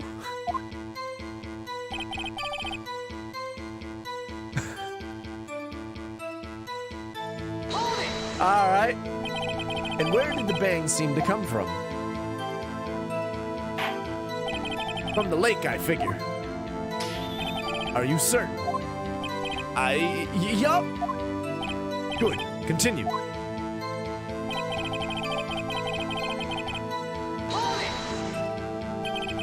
Was there someone in the boat? It was pretty far out there. I couldn't see clearly. But I figured there was 2 men out there. Yup. But you couldn't see them clearly. Yup. At the time, that is. At the time?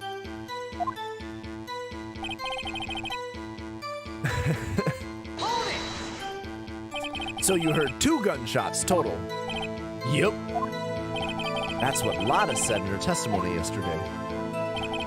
Just about then, the boat comes back to the shore and a man walks by my window. By your window? Yup, by my window. Right outside the window of my little shack. And could you see the man's face?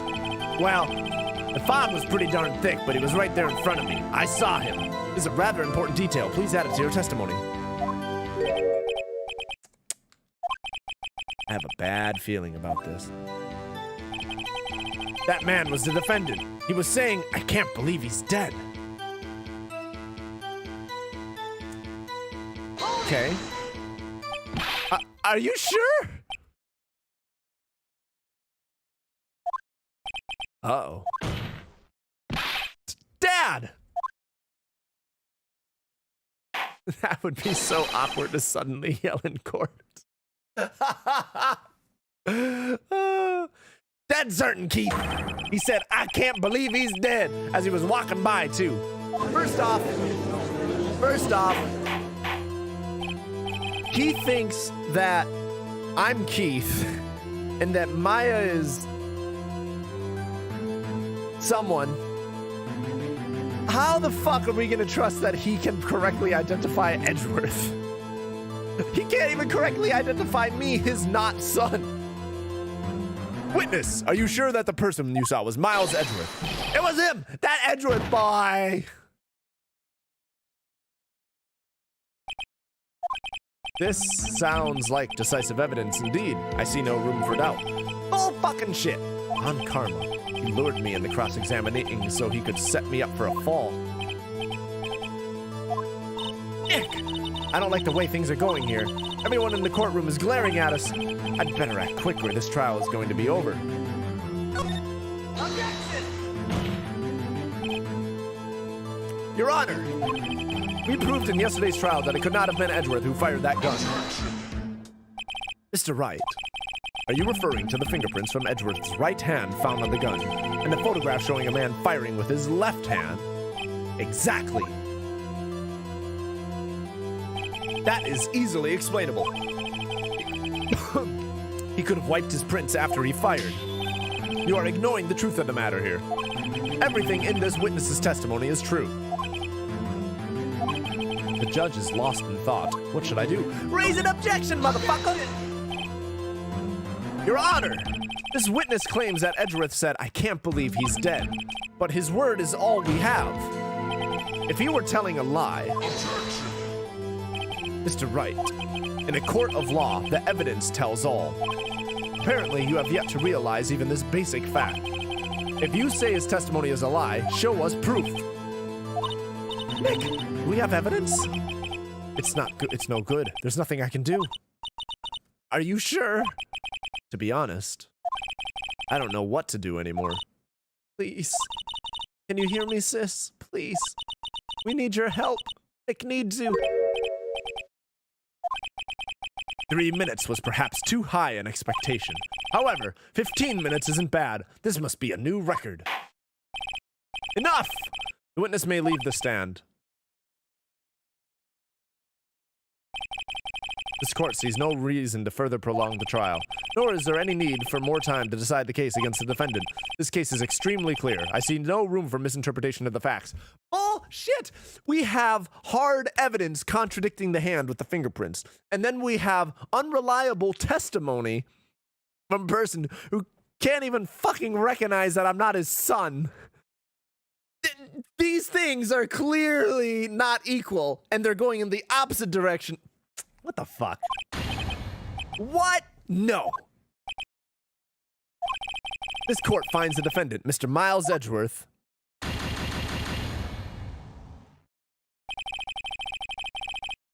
What? They will surrender immediately to be held pending trial at a higher court within a month from today's date. That is all. This court is adjourned. What? Wait! Who was that just now? Me!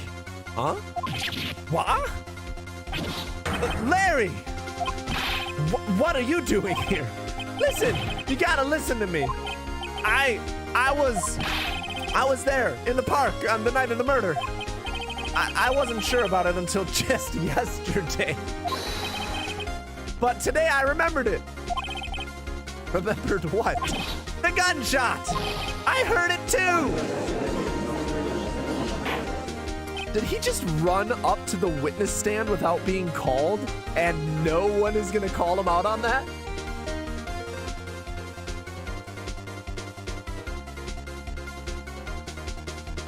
What the fuck is this game?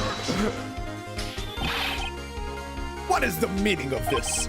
The verdict has been decided. I call for adjournment. One moment, Mr. Von Karma. So, you say you heard a gunshot? Yeah, I did! A gunshot! That night! I was sitting here in the audience, listening to the testimony. Then I realized something he said was different from what I remembered. Anyhow, I can't just sit here and let you call Edgy a murderer. It's just not right! I'll testify! Let me testify! Order! Order! Wow, this is the first time something has happened like this in my court. I'm not quite sure how to proceed. Judge, you've already given your decision. The trial is over. Nick, this is it. Larry's given us one final chance at this. He's right. If only it wasn't Larry. I kind of feel the same way about that. If only it wasn't Larry. You could make things even worse. Mr. Edgeworth was just declared guilty, Nick. It doesn't get any worse. You're right. Okay. Your Honor, if there is another witness, it is our duty to hear him speak. Right here, right now. A waste of time. The verdict cannot be overturned.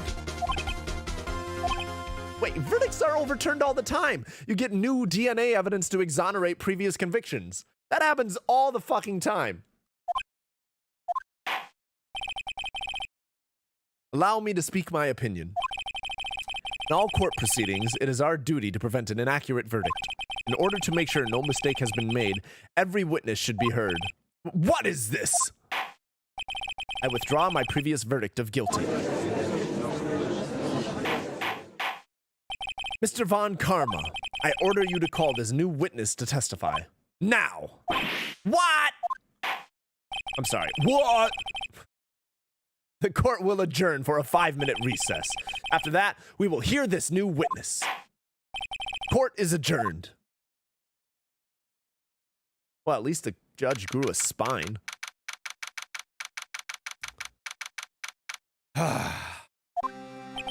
Whew. That was too close. Sorry to keep you on the edge of your seat like that, Edgeworth. I've seen worse. Yeah, right, Edgeworth. You're sweating bullets. I just wonder what Larry plans to say in there. Larry was at the lake that night? Yes. He said he went looking for the steel samurai balloon that flew into the lake. Oh, right. And he found the balloon in the air tank that night. Yeah. Hey, Edgeworth? Huh. You say something right? Yeah, a lot of things. You seem out of it. What's wrong? It's nothing. Mr. Edgeworth, there's something I've been meaning to ask you. Maya, no! What's that? Why are your fingerprints on the murder weapon? Oh, okay, that's a fair question. Oh. How has no one asked him that prior to this moment? Shouldn't that have been one of the first fucking questions they asked at that time? When he fell into the lake, I went into a daze. I couldn't understand what had happened. I couldn't think straight. Then I saw the pistol lying on the floor of the boat in front of me. I picked it up without thinking. I didn't have a reason, really. I see. Right. Yeah? This might be our chance. Our chance? Von Karma has only ever run perfect trials. Perfect trials? Perfectly prepared witnesses, perfectly complete evidence. That's the secret to his success. This is the first time he's ever had to deal with something unexpected. He has to let someone he hasn't even talked to testify before the court. That someone is Larry. What are you getting at? It's likely his testimony will be full of holes, right? That's right, Nick. No 10-minute trial this time. We'll milk this one for all it's worth. Hey, it was 15 minutes. 15! Everything's on Larry now.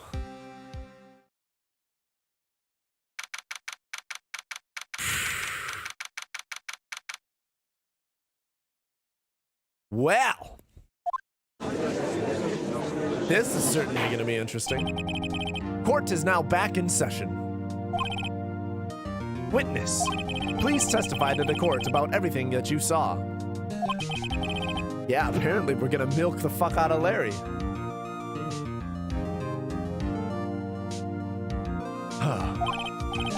On the night of December 24th. Right, leave it to me. Please, Larry, don't mess this one up. I hate to admit it, but you're our last chance. Von Karma didn't even have time to prep his witness. I just hope Edgeworth is right about this being our big break. Night of the murder. That night, I was out in a boat on the lake. I was looking for something, and I found it. So I quietly slipped into the boat. So I quietly slipped the boat back in at the rental shop dock.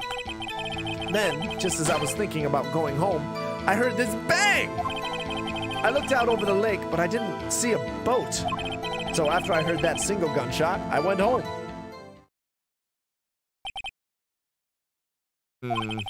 That was an unusually vague testimony, even for this court. In any case, Mr. Wright, you may begin your cross-examination. Yes, Your Honor. What's wrong, Nick? It's Larry. I have no idea what he's going to say if I press him. I'm a little scared. Well, we've come this far. There's no way to go but forward, Nick. Oh, man.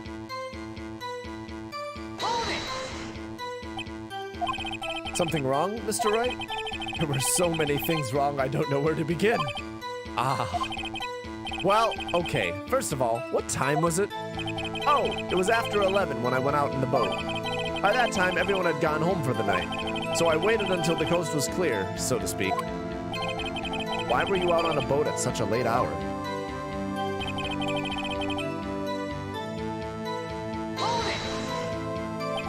Looking for something? Yeah. Mr. Butts, what was it you were looking for?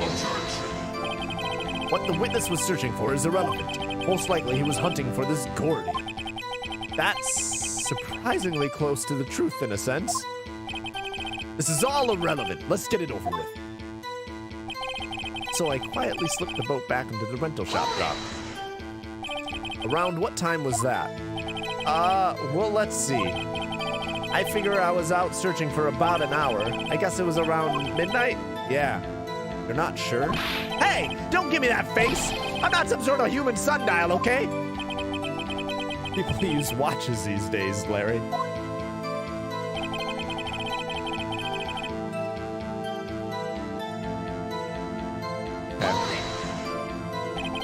Where did the sound come from? Yeah, well, I wasn't too sure about that. I looked around, you know? Did you look at the lake? Yeah, I looked. Oh, late, but I didn't see a boat. Wasn't there a boat on the lake? Order, order. Well, Mr. Butts. Whoa, whoa. Everybody just calm down, okay? I mean, it was real foggy that night. I'm not sure whether there was a boat out there or not. Oh, okay, no problem. That's just the most important part of this case. I heard that single gunshot. I went home. So, you only heard one bang, correct? Yeah. Huh. Well, Nick? It was a pretty wishy-washy testimony, wasn't it? I guess I should just start working on the contradictions.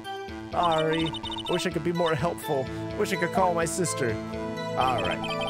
Okay, okay. So, clearly...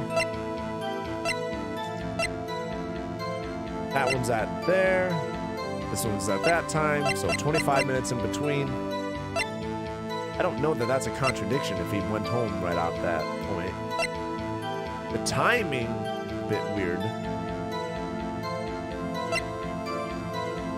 And that's being fired 3 times. And so far, all anyone's ever said is that it was fired twice.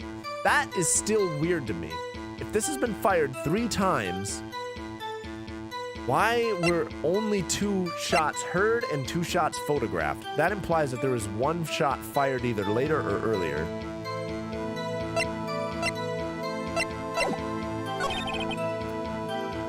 I was looking for something, I found it.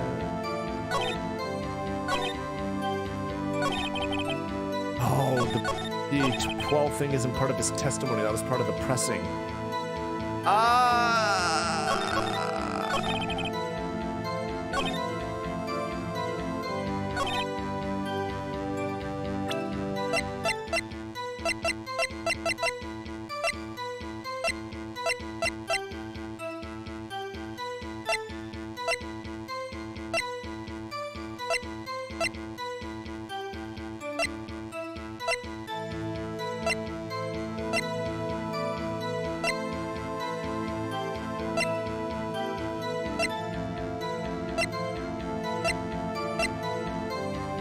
This is a bit vague. That single gunshot. I guess I can point this out? I don't know that that's really a contradiction. If he went home before the second one went off... Thanks, Marvin. I'm gonna try it. Oh, well, that was fucked. Alright, nope.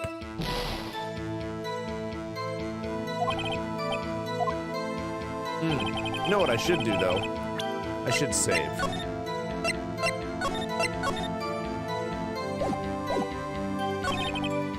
Alright.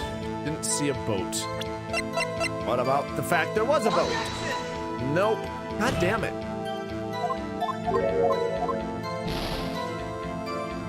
What am I missing here?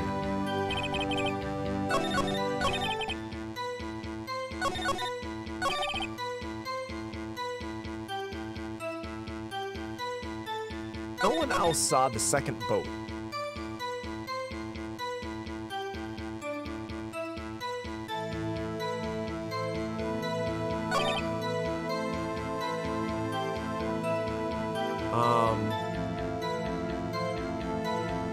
Okay. The fuck?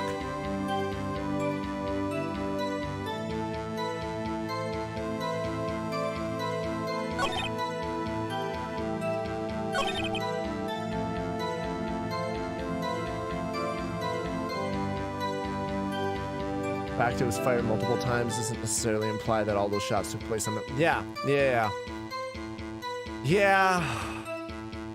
I just... That seems like a really weird detail in this game, though.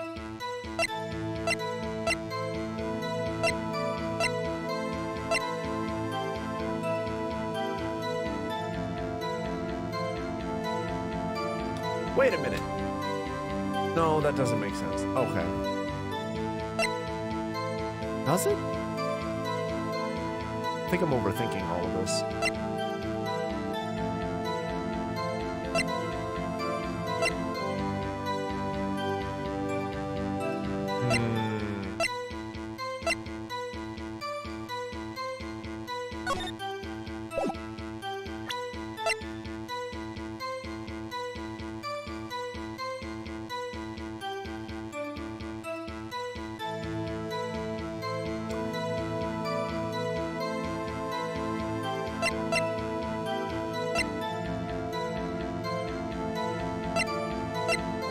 What am I missing?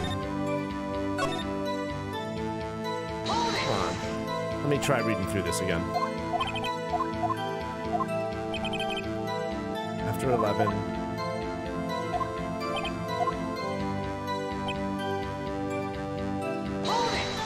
And looking for something. Yeah, what are we looking for? Doesn't fucking matter. Probably Gordy. Around what time was that?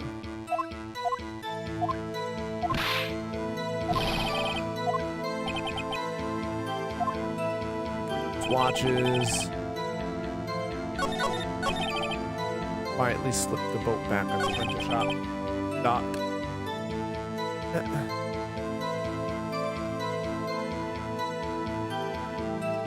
Wait a minute. He heard a gunshot first and then returned his boat. Shouldn't the old man have seen him walk by the window too then?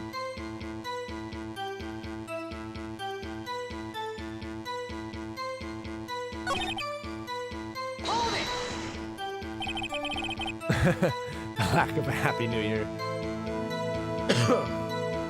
Where did the sound come from? Yeah, I wasn't too sure about that.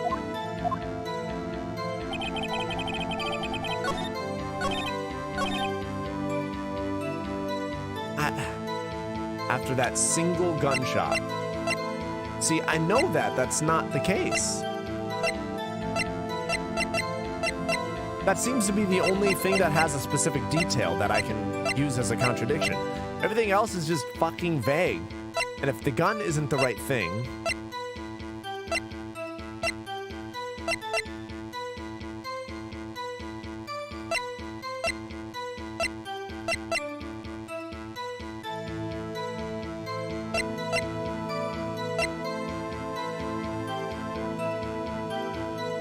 I'm gonna try this.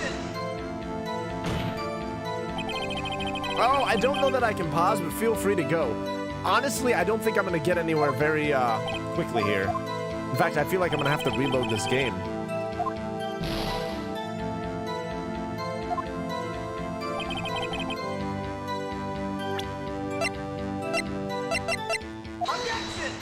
Nope, that doesn't work either. I'm gonna just reload this back up. Just so that I'm not, like, losing the case and being overly penalized here.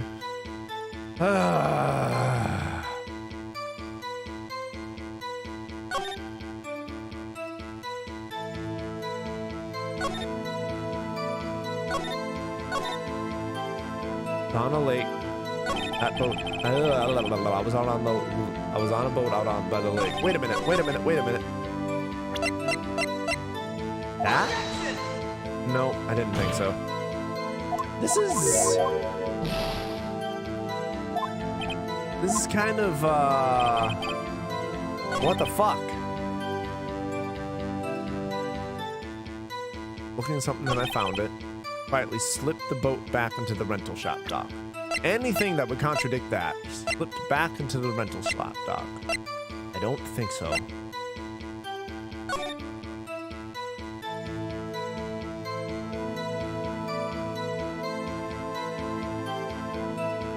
Camp to the left, show out of a boat shop in the center. This hot dog stand, I assume that's what that is down by the right. Or on the south side, I should say.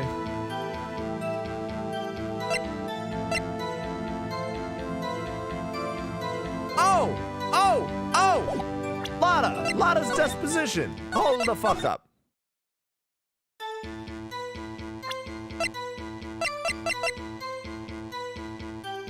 Why was I overlooking this?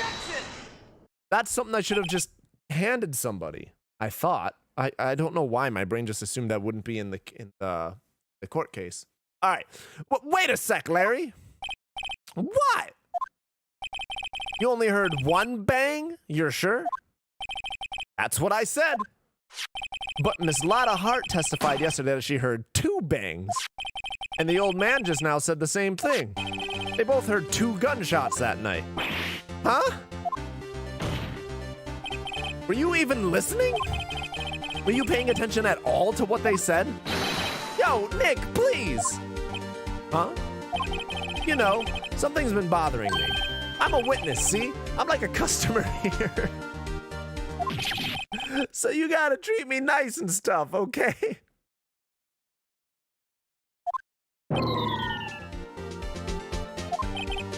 Mr. Butts. What? You only heard 1 gunshot? Are you sure? Well, to tell you the truth, I'm not sure. Huh? Not sure? How could you not be sure?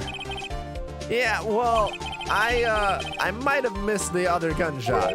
I was, listening to something else. Oh, something else? My radio, dude, with my headphones.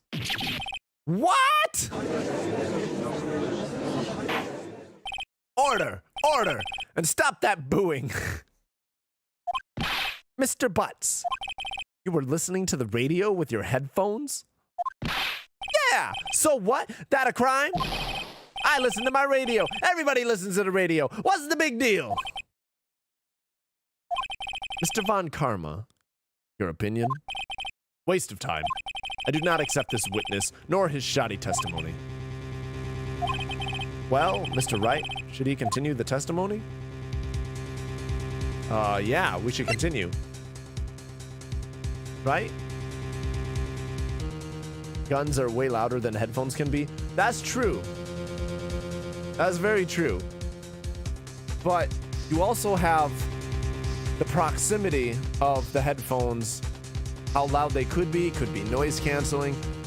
With that said, I highly doubt that anything that good, that Larry has anything that good, and also the time period that this game came out like 20 years ago, those are much more rare and much more expensive.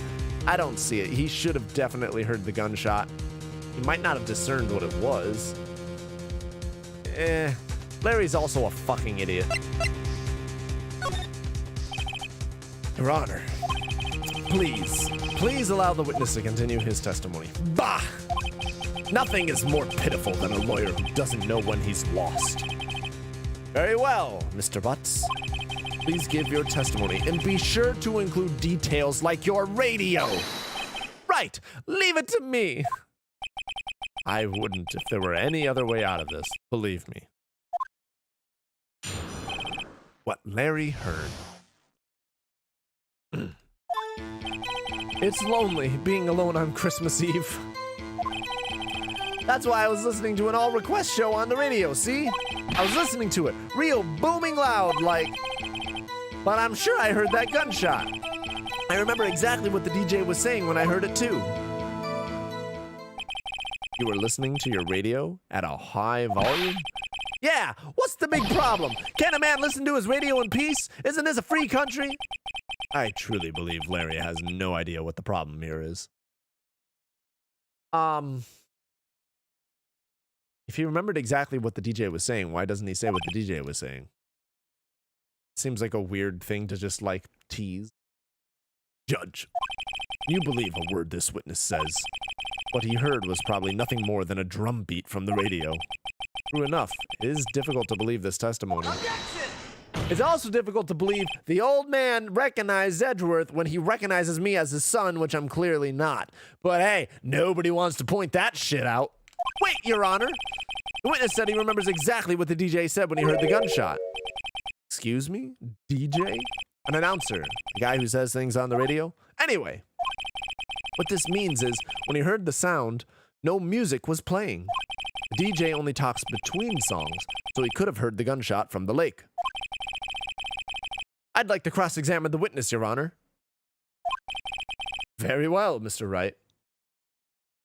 What the DJ says can definitely be used for an exact time, because it's broadcasted. I can't believe I'm continuing this charade. All right. Hey, give me a quick second. I'm gonna go grab a little bit more tea, I think. I'm not gonna take as much time because I don't need to stretch my legs, but that'll also give Gamerfinger a chance to get back here too before I keep going. So I shall return. I'll bust some quick music here.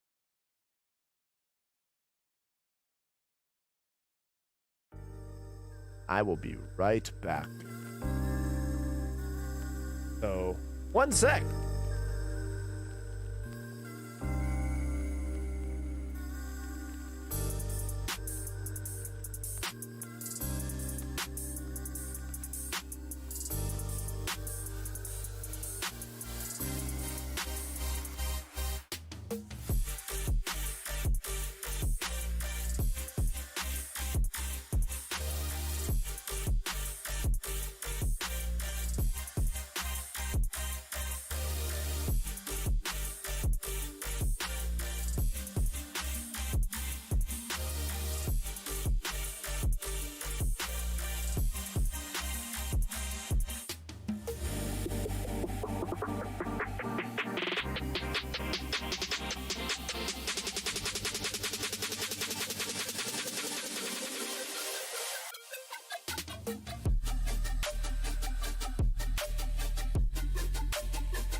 All right. Oh, hi, Loki. No. Not on this chair. This one's... I don't want you ruining this for me. Yep, hi. No. Paw down. There we go. Okay. Okay. Hopefully that gave Gamer a little bit more time to be able to come back. And let's continue with what Larry heard. It's lonely being alone on Christmas. Oh, wait, we've already read this.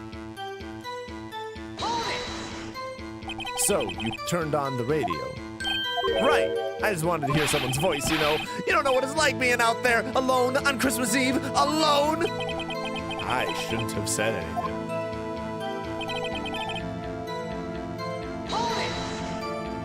Do you by any chance remember the name of the program you were listening to?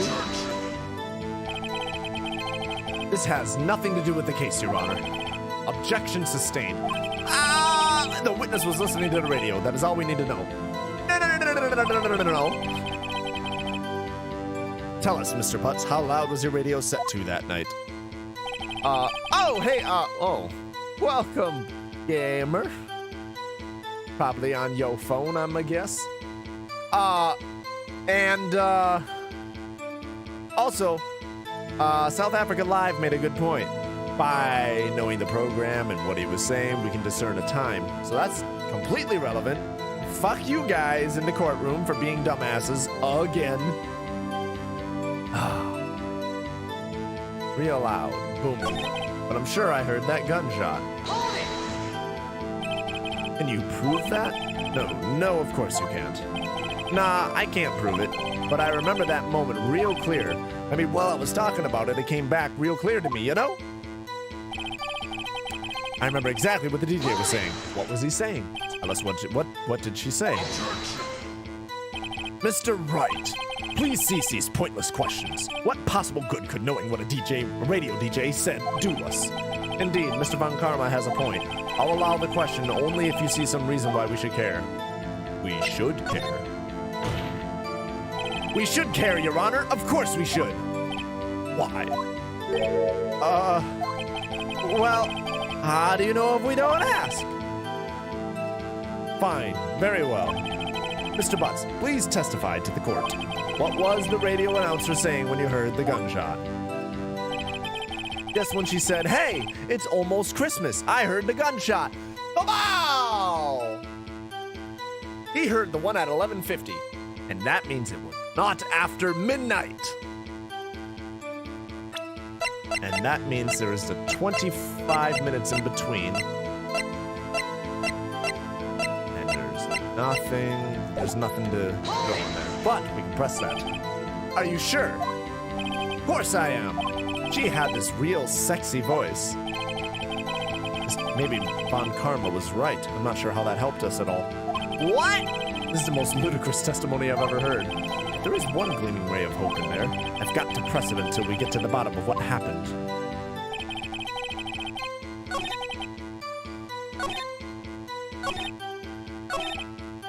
Okay. So there's only two things I haven't pressed here. Guess we'll try those. You by any chance remember the name? Oh, no, never mind. We did press that. Alright, moving on to the next one. This is what I did press. Real booming loud? Yeah, you know. And you had headphones on? Yep. I wouldn't think you could hear anything going on outside at all.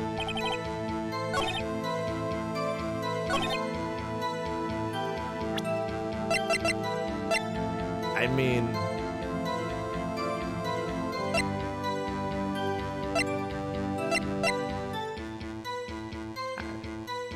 Can I show... This doesn't contradict this statement, but it does contradict his previous thing where he said it was about after midnight. I don't know what good that'll do me.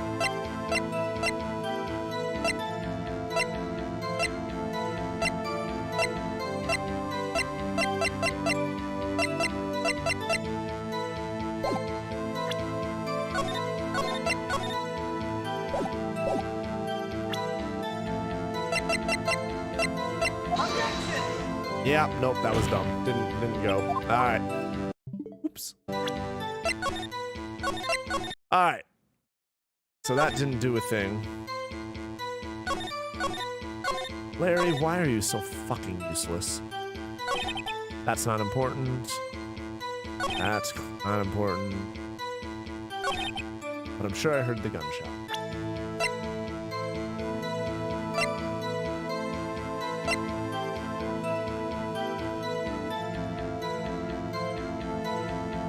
Maybe that's the contradiction? That is almost Christmas, but that contradicts the 12:15 evidence?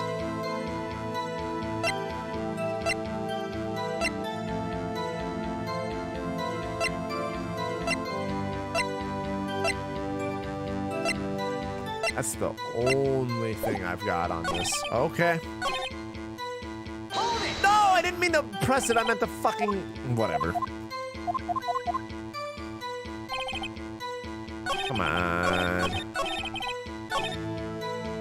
I meant to present. Objection! There we go. Larry, are you absolutely sure what you're saying is correct? Huh? What's with the face? You look scary, dude. Hey, if you're trying to scare me, you better know I don't scare that easy. Is something the matter, Mr. Wright? Your Honor. Did you hear what the witness just said? The DJ said, "Hey, it's almost Christmas," when he heard the gunshot. Indeed. And almost Christmas means it wasn't Christmas. Do you realize what this means? When he heard the gunshot, it was still Christmas Eve. That would seem to be the case, yes, but he should have heard that gunshot after midnight. This photograph is irrefutable proof of this fact. Let's see what the time was on the photo. What the time was on the photo taken when the gun triggered Ms. Hart's camera. 15 minutes after midnight on Christmas Day. This is a clear contradiction, Your Honor. Order! Order! What does this mean? The two prior witnesses heard gunshots after midnight. However, this witness says he heard a gunshot before midnight. Judge, the answer is simple. The current witness is plainly mistaken. Just look at him. Suspicious. What? Well, Mr. Wright, what do you think about Mr. Buck's claim? Larry's right. Larry's not mistaken, Your Honor. He heard that gunshot before midnight. Intriguing. I'm assuming you have evidence for this wild claim? Show me evidence there was a gunshot before midnight.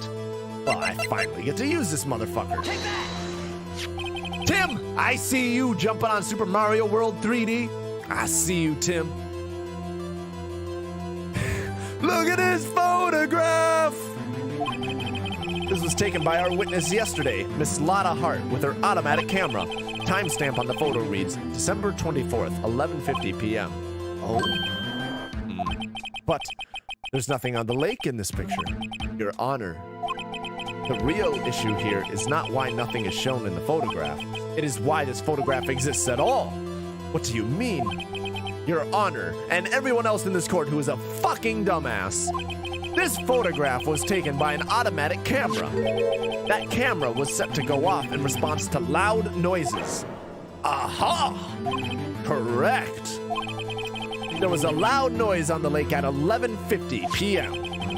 That is why this photograph was taken. In other words, when Larry heard that gunshot, it was most definitely still Christmas Eve. Indeed, it would seem that is the case. Then, where does that lead us? Ms. Hart testified that she heard the gunshots after midnight. Are you claiming she was mistaken? Not at all, Your Honor. It is a fact that the camera also triggered at 15 minutes after midnight. Your Honor, that night, there were two sets of gunshots with a 25-minute pause between them. Why would this be? Don't be fooled, Judge. That camera was set to respond to loud noises. Yes? There is no proof that the loud noise at 11:50 was a gunshot. Why, the witness could have sneezed, triggering the camera. Hey! My nose was clear that night, man! Clear! Except he also testified that he heard a gunshot, and what the DJ said when he heard the gunshot. Those are two pieces of evidence that point to the same complete picture of a jigsaw. Well, Mr. Wright, there's no turning back now. Can you prove that the loud noise at 11:50 was indeed a gunshot? Please show the court evidence if you have any. Yes, where's that gun with the 3 bullets? Bow! Take that! This is my evidence. The murder weapon? Something about this pistol was bothering me, Your Honor. Both of the witnesses who testified yesterday heard 2 gunshots. However, the murder weapon was fired 3 times. When, then, was the last shot fired? Only now have I realized the truth. That 3rd shot was the shot Larry heard just before midnight. Well, technically that would be the 1st shot. But yes. Order! Order! That would make sense of the evidence we've seen so far. But why did no one else hear that 1st shot? I don't understand. Why is everyone so confident it was 2 and it was after midnight? Why did no one else hear the first one? What were they doing at that time? However, this leaves me wondering exactly what did happen that night on the lake. Exactly. If this is true, then there were 2 sets of gunshots separated by 25 minutes. One at 11:50, another at 15 minutes after midnight. Why, I ask you? Why? Uh-oh, I'd better think of something quick. I don't have to fill in the blank of why. God damn it, this whole guilty until proven innocent thing is fucking weird. Like, I don't have to fill, they have to make it make sense so that it points at the defendant. I don't have to fill in the gap. And it's not like if I don't fill in the gap, you just throw it out like, oh, well, I guess this didn't happen, even though it clearly did. This is such a weird fucking procedure. Wait a second. Gunshot separated by 25 minutes. What's wrong? Nick! I have it. I have it. Huh? Remember the case with the steel samurai? Huh? Yeah, of course I remember. The murderer in this case had the same idea as the murderer in that case. What do you mean? Maya. Yes? If we don't figure this out now, we'll never overturn Edgeworth's the guilty verdict. I've got a hunch, and I'm gonna run with it.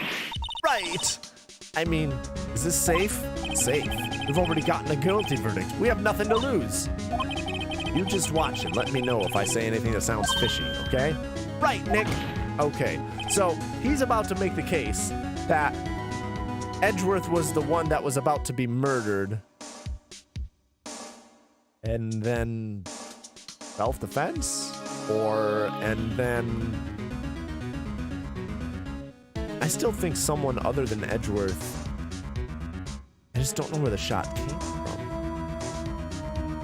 Your Honor, yes, Mr. Wright? The testimony just now has cleared up this entire case.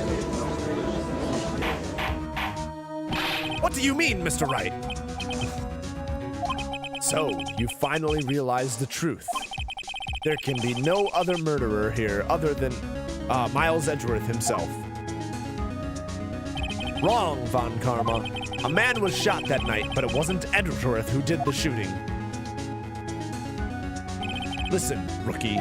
Take a deep breath and consider the facts. At the time of the murder, 1 boat was on that lake. This was shown by the witness's photograph. The defendant, Edgeworth, and the victim, Robert Hammond, were on that boat.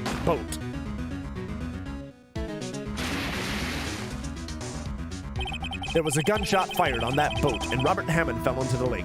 Wrong! There were 3 gunshots fired. The distance of the shooting was 1 meter. It couldn't have been suicide. Well, the guilty party has to be the other man on that boat. I admit it is hard to imagine any other possibility. Yes, but this assumes that the victim was shot at 15 minutes after midnight.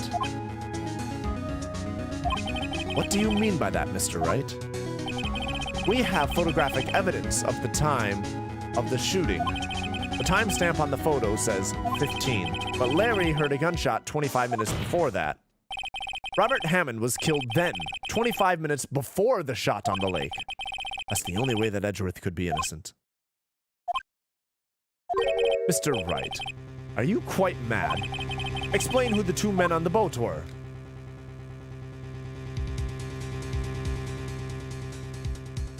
Oh, shit. Oh, shit. I'm saving. Oh, God. Okay, hold on. Let's work through this, because I don't want to just bullshit my way through, or cheese my way through this. Okay. So, Edgeworth had no idea what the fuck was going on.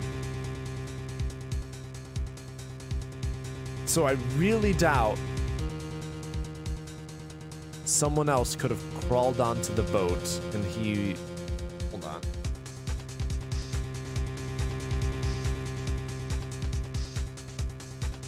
Wait a minute.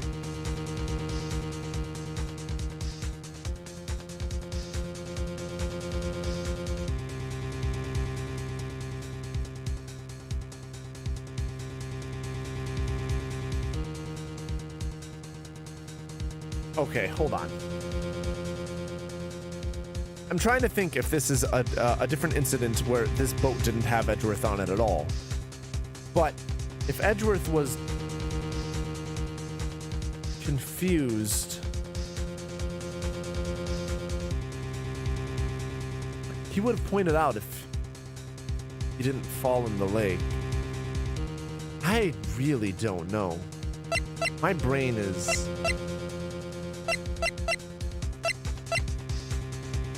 I'm kind of sad. Usually I can figure this shit out. This case is just bonkers.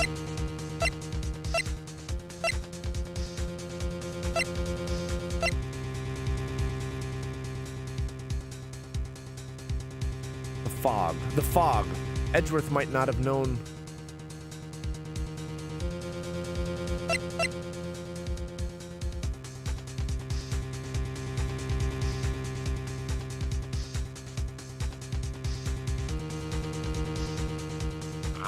I'm gonna try this. That seems to be the only thing that isn't overly absurd in the circumstances. It was the murderer and Robert Hammond. What are you saying? That contradicts what you just told the court.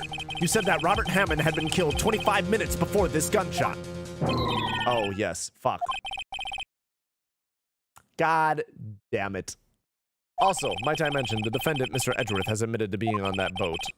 Right, Your Honor. Crash and burn. Fuck. Mr. Wright, your client has already been declared guilty once. I'm going to have to penalize you for this foolishness. Yeah, I fucked up. Bah, I'll ask you again. Explain who the two men on the boat are. Okay.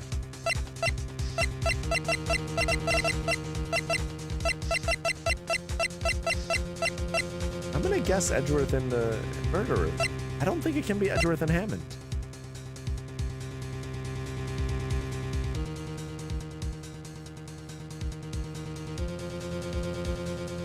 Alright. We're gonna do that. Of course, it was Edgeworth and the murderer.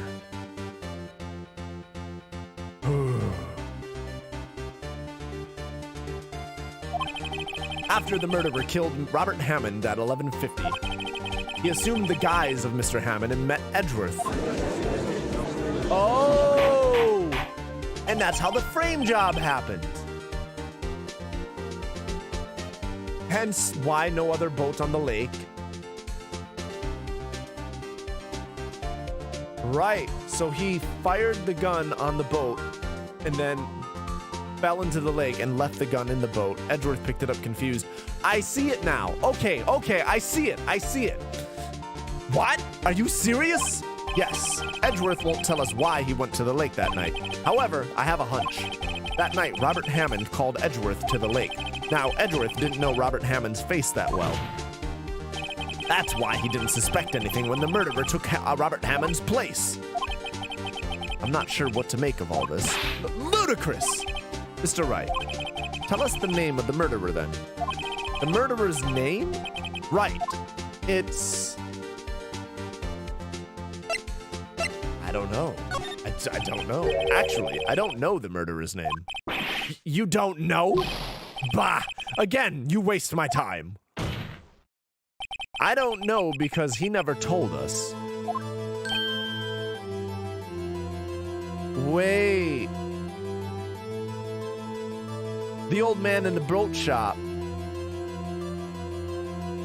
The old man in the boat shop is faking his mental condition.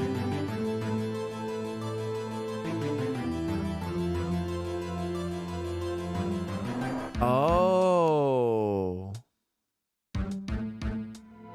The old man in the shop can't be Yami or whatever his name is. Yami must be dead or elsewhere and just not aware of this. But he must have... The old man isn't Yami either. The old man is pretending to be the guy with brain damage or pretending to have some sort of senility. But he was the person who did the kill. That must be it. I'm doubling down on that. I think that's what happened. The murderer is the caretaker of the boat shop. That old man. There it is. But, is this gonna fly? At 11:50, he was the one who killed Robert Hammond. The caretaker of the boat shop? Where did he do this? There weren't any boats on the lake then. No shit, it didn't happen on a boat. Why would he have to go all the way on the lake just to shoot someone? May I suggest that the real scene of this crime was not on a boat? What? Well then, where did the murder take place?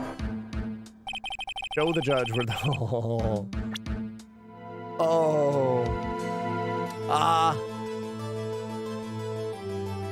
I assume it would have been at the boat shop, yeah? Would have been at the boat shop, and then he went out and dumped the body. I mean, 25 minutes is enough time to do that, yeah? Take that! Here, of course, the boat shop, where he lives. That way he could meet the victim without anyone seeing. Do you have proof that the boat shop was the scene of the crime? Recall Larry's testimony, if you will.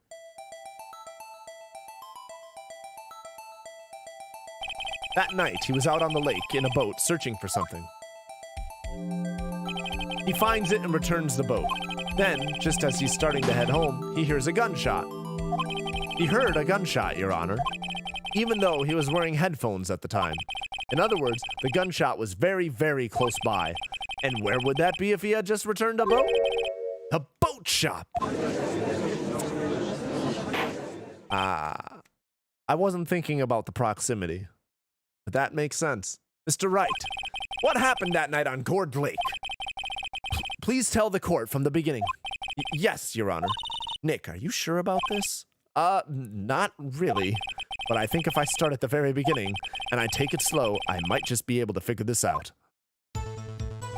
That night, the caretaker of the boat shop called Robert Hammond to his shop.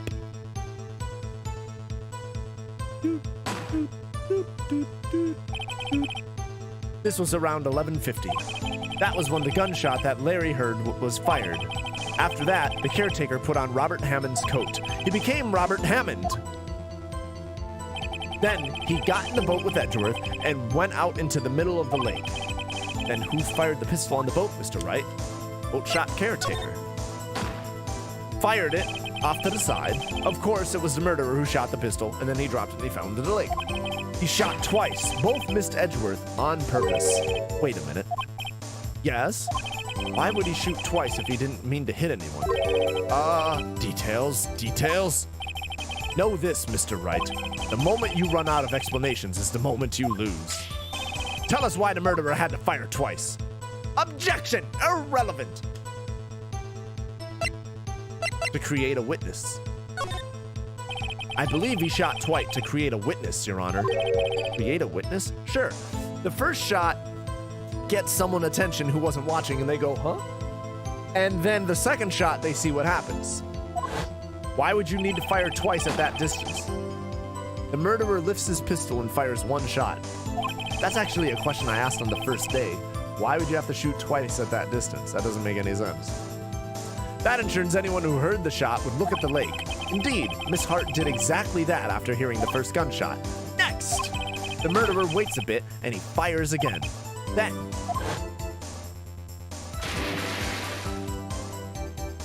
the murderer jumps from the boat himself, leaving the pistol in the boat behind him. I see! To someone looking from the edge of the lake, it would appear that one of the men on the boat had shot the other.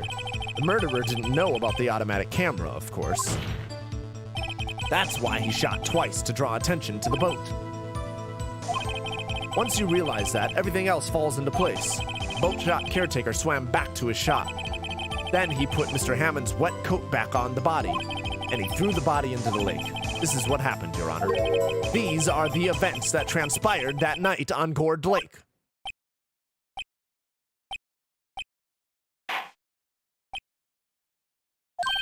Bailiff!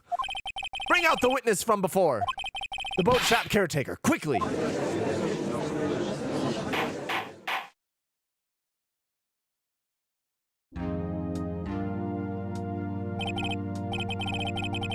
Very well. While we are waiting for the caretaker, I would like to ask the defendant, Miles Edgeworth, a few questions.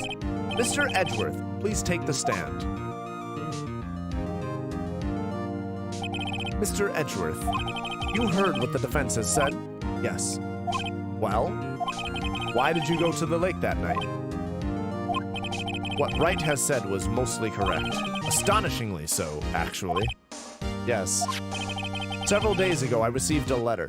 The letter was signed Robert Hammond. He asked me to come to the boat shop by the lake at midnight on Christmas Eve. He said he had something very important to discuss with me. Something important? I'm sorry, I can't say what it was. Holy shit!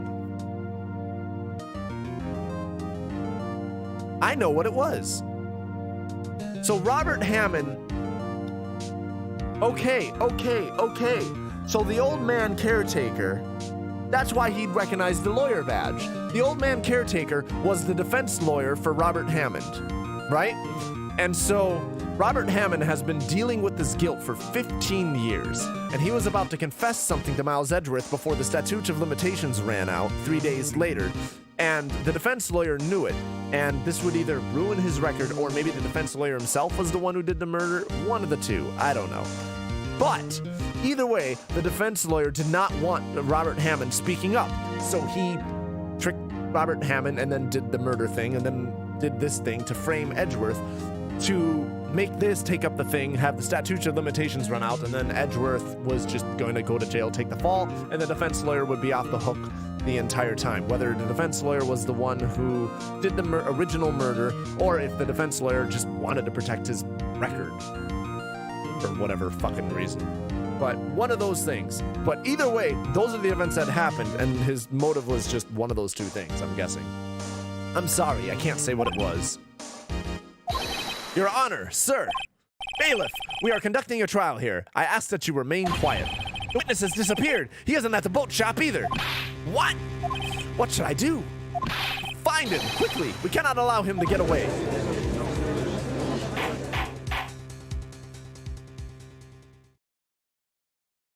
Mr. Von Karma, your witness has disappeared. A search warrant has already been issued. That is a lot, but I am very confident that that's what happened, that those are the events. Hammond was going to reveal details to Edgeworth because the guilt had been weighing on him, and for a long time he had been deciding what to do. He wasn't sure what to do. Since there was only 3 days left, he was like, the urgency of it made him go, you know what? I can't live with this anymore. I have to tell him. And this guy was the defense lawyer, and he's covering it up. He knew what was about to happen, so he prevented that from transpiring.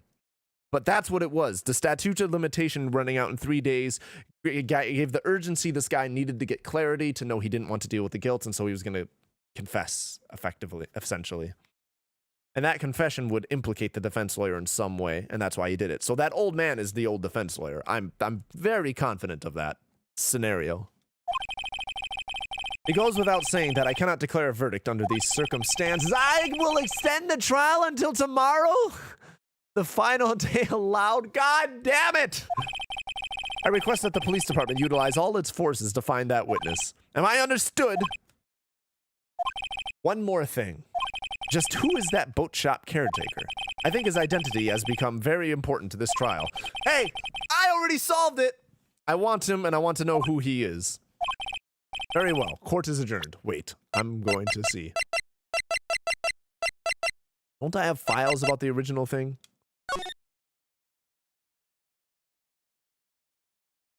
No clues found on scene. Defense attorney trapped in elevator, returning from a lost trial with son. 1 bullet found in heart. Murder weapon fired twice. Yanni Yogi. Trapped in elevator with Edgeworth, memory loss after his arrest. Fiancée Polly Jenkins committed suicide. What? Wait. Is the defense attorney Yanni?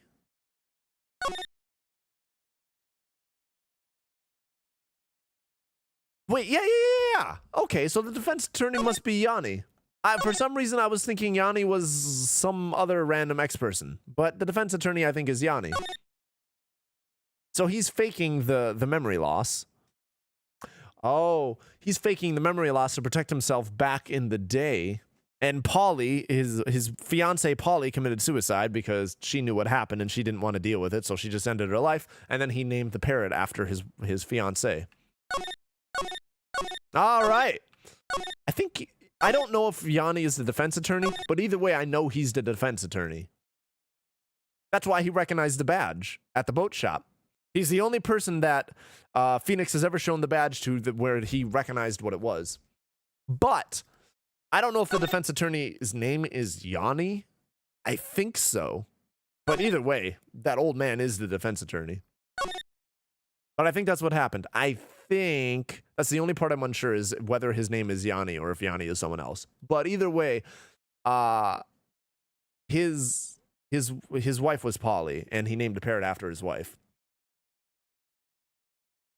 And that's why the parrot knows about the DL6 incident as well, because that he must have been dealing with the trauma of the event by talking to the parrot who's named after his wife, and therefore the parrot learned about the incident. And maybe the memory loss was real. Because the prompt was, what should I not, anything, am I forgetting anything? And Polly responded with, don't forget about DL6. So he must have trained the parrot to remind him about DL6 because he never wanted to forget it, is what I'm guessing. So that's why the parrot responded to Maya's prompt about, am I forgetting anything? And it says, don't forget about DL6. That's why. Okay, we've got all the details. Well, that just means I know exactly what I'm looking for. But that's what happened. I am putting that right there on the record. That is my official fucking prediction. Which means we still have a chance for the parrot to take the stand. Ooh, day 3, the parrot's gonna take the stand. And we're gonna ask the parrot about DL6. Oh, shit. Does say court bailiff on record. Court bailiff would recognize an attorney's badge. That's fair. Hold on, let me reread that.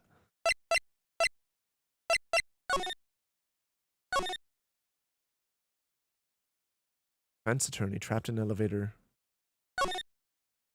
Court bailiff trapped in elevator with the Edgeworth.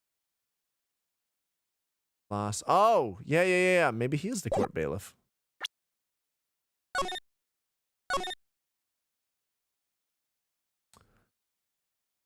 Hold on.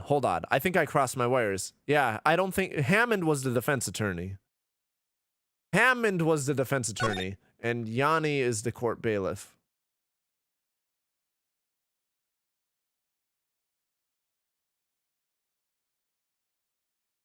Okay, so that old man is Yanni. And apparently the court bailiff did the original killing? I don't fucking know. Either way, like, those details are going to be it. That old man did those things. And that's why the parrot's named Polly. I'm sticking with that. Okay. Edgeworth's dad, the defense attorney. Yeah, that's why I'm questioning myself.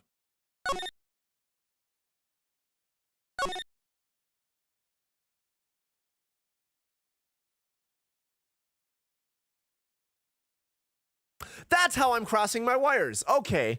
For some reason, I was thinking the defense attorney was the defense over Edgeworth's dad trial. But no. Edgeworth's dad was the defense attorney, and he was killed after the trial. Right. So Yanni accidentally killed his dad in the elevator during the earthquake?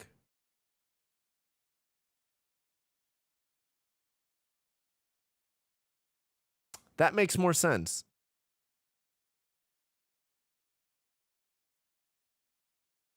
The court bailiff must have accidentally killed Edgeworth's dad. And then all of this is just to cover that up.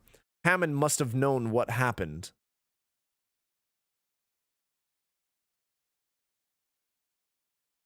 Okay. I'm gonna stop rambling at this point. We have the essence of what it is I'm trying to get at. All right. Yay, Nick! You did it! Yeah. Well, at least we got out from under that guilty verdict. And what about Larry? That was something else. Even Von Karma didn't know what to do with his testimony. Larry really helped us out. Sure, once I sifted through his unique testimony. Still, he did save us. I just wish our cases weren't so down to the wire all the time. I know what you mean. Sometimes I feel like it's us on trial instead of our clients. Hey, Edgeworth. Mr. Edgeworth? Did you say something? Don't look so pained. I mean, it looks like you're probably going to get off the hook. You could try to smile just a little. Relax. I'm sorry, but I fear it's not over for me yet. What do you mean? Right. There's something that's been troubling me for a long time now. And I don't know whether or not to tell you. Edgeworth, no, there's so little time left. I want to tell you to get it off my chest, but I can't make up my mind. What is this about, Edgeworth? It's a nightmare I've had. A memory of a crime that I committed. A crime you committed? A memory of a murder. Does he think he killed his own dad? While in the elevator? During the earthquake? The fuck? The fuck? You know what? Might as well catch that up too in case I do some sort of dumb thing. What time is it?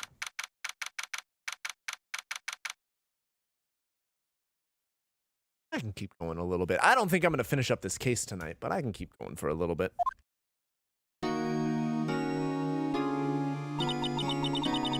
What was Mr. Edgeworth talking about?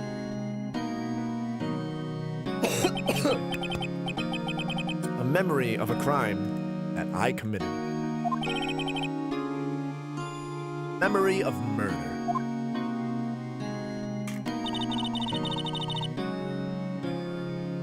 Do you really think Mr. Edgeworth killed? I don't believe it.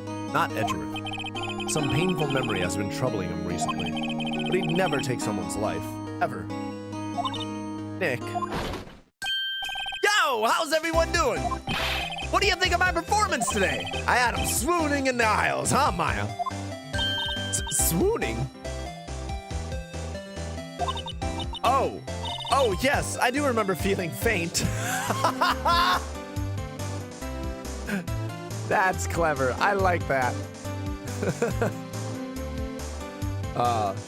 Edgeworth went Joker mode and shot his own dad? I don't know. I'm not convinced. I think his memory might be misremembering it or twisted in the nightmare. Probably due to the trauma of it. That's his body working through it. But, I don't think it's actually representative of reality. But maybe in clearing this case, we find out he killed his dad instead. I don't think that's what's going to happen, but possible. But no. Because if that was the case, why would Yanni feel the need to cover it up? He'd be off the hook. Unless he made some... No, he'd be off the hook. No. Right on, tell me the truth. It was like love at first sight, right? Right, Nick? Huh? Me? Well, maybe my heart skipped a beat or two. Hey! What up, Mandy? Welcome back. I think you can do better than that. Come on, I saved Edgeworth in there, dude. Edgy! You guys should be bowing before me. Yeah, bow before your hero.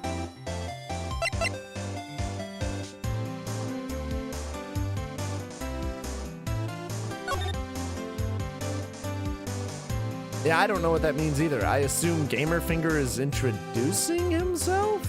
Question mark?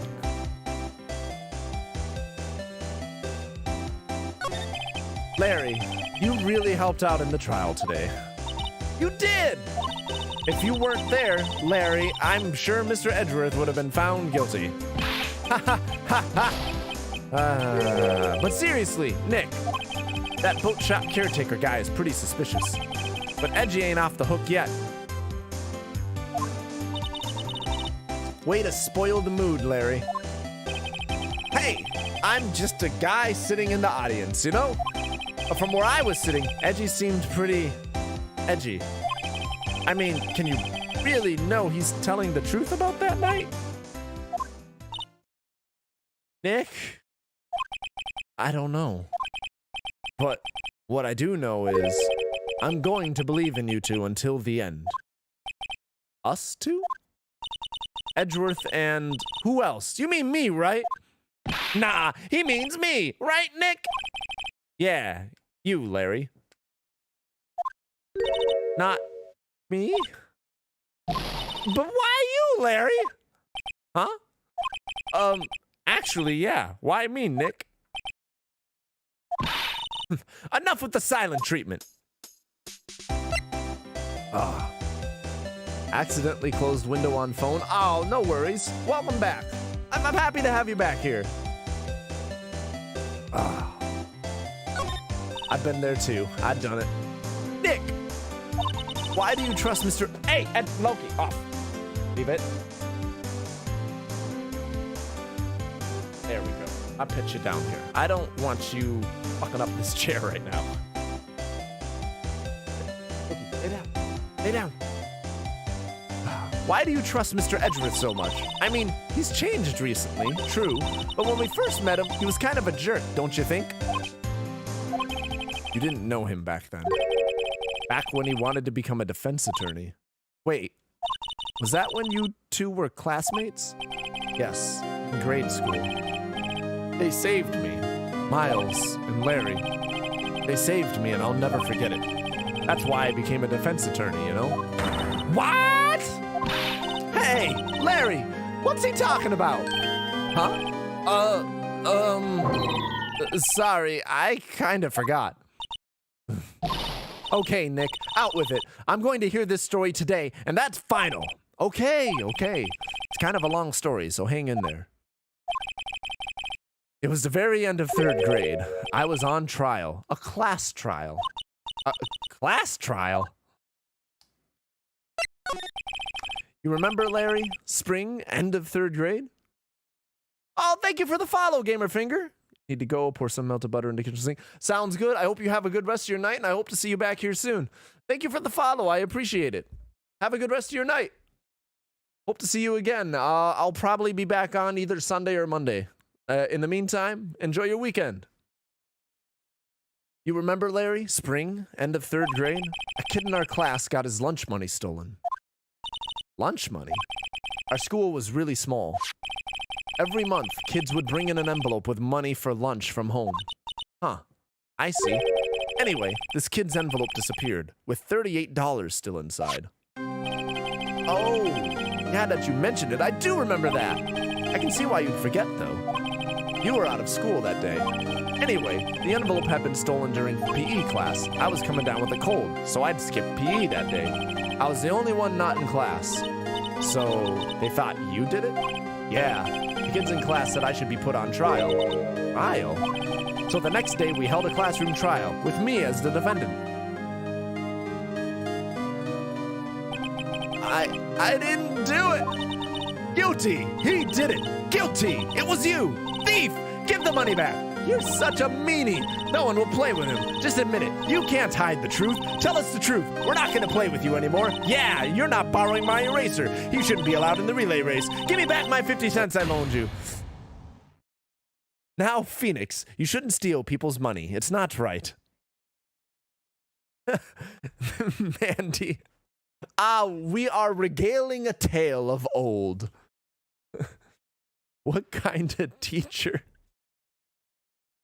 Yeah, that's kind of a weird trial.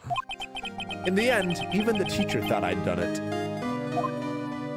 Go over and apologize, Phoenix. Phoenix. Also, did they just ask if he robbed the bank the other day? What kind? You know, that's a fair point. I must have missed that one as it was scrolling by really quick, but that's hilarious. Go over and apologize, Phoenix. I didn't know what was happening. I was so sad, I couldn't stop crying. Everyone was staring at me like I'd done it. I tried to apologize. I went to where the boy whose money had been stolen was sitting. That's when it happened. He shouldn't have to apologize. The only thing that belongs in a trial is evidence. Anything else has no place. You should all be ashamed. Amateurs. Miles? It wasn't you who stole my money, was it? No, Gamer Finger said they had to pour melted butter down the kitchen sink. Oh, I have no idea. I don't know. It wasn't you who stole my money, was it? No. Then you shouldn't apologize. Everyone's been shouting you did it, but no one has any proof. That is why, Your Honor, this boy is innocent. But Miles, it was your money that was stolen. Yeah, he did it. He's the one. We don't need proof. Make him say he's sorry. Why don't you all just shut up? This is how it always is. Everybody ganging up and picking on one person. Just think how he feels. He said he didn't do it, so he didn't do it. Yeah, I was also confused by that. I just wasn't going to ask. Figured he's got his own thing going on and I have no idea what it is. Very well. I will replace the money myself. This class trial is over. That's how it happened. After that, the three of us were the best of friends. Wow, I had no idea. Yeah, I had no idea either. I mean, I forgot. That's when I learned what it meant to be alone. Totally alone without a friend in the world. You did a good thing, Larry. Yeah, well, I was just lucky that I took the day off from school. If I'd been there, they would have thought that I'd done it. So I took it kind of personally, see? When something smells, it's usually the butts. Anyway, Edgeworth and I talked after that class trial. That's when I heard his father was a defense attorney. I remember his eyes would shine when he talked about his father. I'm going to become a defense attorney, just like my father. A famous defense attorney. Then, a few months later, he suddenly transferred to another school. The DL6 incident. Right. I'm not sure, but the transfer probably had to do with his father's death. That's so sad. It was several years later when I heard Edgeworth's name again. There was an article about him in the newspaper. The headline was something like, "Dark Suspicions of a Demon Attorney." What? Fabricating evidence, manipulating testimonies, covering up facts. The article said he'd do anything to get a guilty verdict. Anything. But why? What happened? I mean, that's not the Edgy I used to know at all. That's what I thought too. I tried to get in touch with him. I don't know how many times. He never replied. I guess he didn't want to see his old friends. I mean, I couldn't just drop it though. I wanted to meet him, to learn why he had become who he became. That's when I decided. Wait, you don't mean that's why? That's why you became a defense attorney? To meet Edgeworth? If I was a defense attorney, I knew he'd have to meet me whether he wanted to or not. In court. That's a really weird reason to go through enough crap to become a lawyer. Like, what? Edgeworth believed in me, and I believe in him. He's in pain, and no one's on his side. I'm the only one who knows the real Edgeworth. I'm the only one who can help him. Whoa, Nick. So, is that why you helped me out for free? Yes. I helped you because I believed in you. Except I don't remember saying I'd do it for free. Oh, Nick! Nick! Nick! We have to save Mr. Edgeworth if it's the last thing we do, okay? Right, that's what I'm saying. This man passed the bar just so he could meet his friend again. Like, The bar is like famously one of the most difficult fucking things to pass. Right. It very well may be. First, there's that rental boat shop caretaker. We need to find out who or what he is. What he is? I'd settle for who. Guess I can clean out some of this evidence I no longer need. Get you a friend that will pass the bar for you.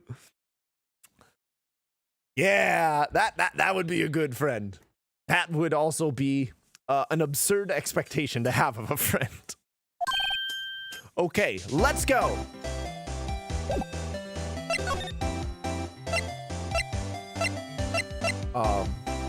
Right, boat shop owner.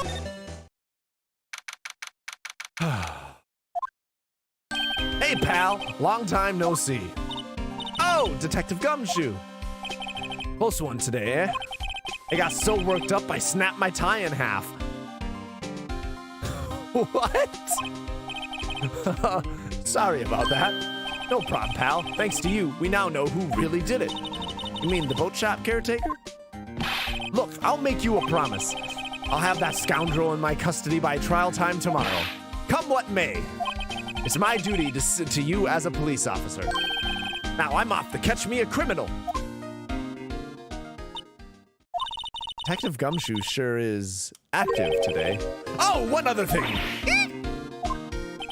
No one can go into the woods today. The woods? Where Lotta was camping? The woods are off limits to camping, and apparently the park ranger found out. He got pretty mad. No one can go in for a while. I guess Lotta's in a lot of trouble. Anyway, I'll be seeing you tomorrow. Okay, to the boat shop. Glad that eliminates one spot I don't have to fucking explore again. Huh, the steel eyesore is missing. Eyesore? Looks like the hot dog stand is closed too. Guess Larry's too busy worrying about Mr. Edgeworth to show up for work. All right, here we go. That old caretaker got away. Yep. Never imagined he might be the real murderer. Ahem! I know that clearing of the throat anywhere. Aha! Hello! What might you be doing here? Out for a walk, hmm? Ah, the days of my youth. Like the scent of fresh lemon, you see. Mr. Grossberg, this is no time for idle reminiscing. Mr. Edgeworth's trial ends tomorrow. That is true, yes. But from what I saw of today's trial, Edgeworth should be fine, right? Well, I'm not so sure about that. Oh ho! What do you mean by that? Well, not sure. If you find anything out, come by my office at once. I may be able to offer you some assistance. Thanks. Bye. What do you think Mr. Grossberg was doing here anyway? Who knows? Okay. Boat rental shop. Doesn't look like anyone is around. The caretaker must have run for the hills, huh? Yeah, looks like it. He didn't seem like a bad person. There's a forest here beyond these bushes. Nick! The forest! There's someone in there! You're right. There's a few policemen in there. They must be looking for the caretaker. Good luck. No one gonna... Oops. Check over here. There are some boats floating by the dock. Murder took place in a boat from this dock. Apparently, the police took away the actual boat that was used that night. Indeed, there's space for one more boat at the dock. Go in the shack? I can go in the shack. Let's talk to Polly. Nobody's home. Hello? Hello? What? Hey, it's Polly. I wonder where your owner's gone, Polly. Hello? Hello? I can't believe he'd run off and leave this poor parrot to fend for itself. God, I'm tired of saying the parrot shit. Hello? Hello?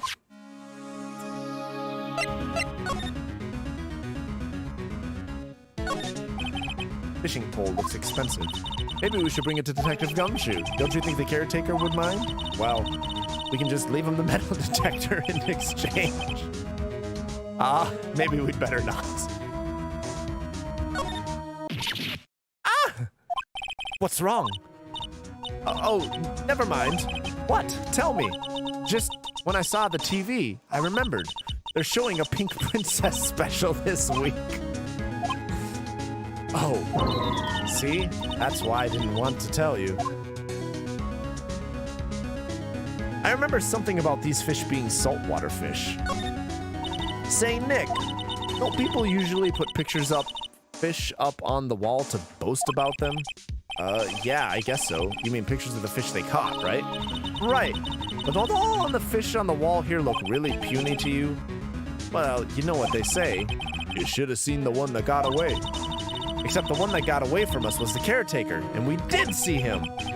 Why do I feel like we're having two different conversations here?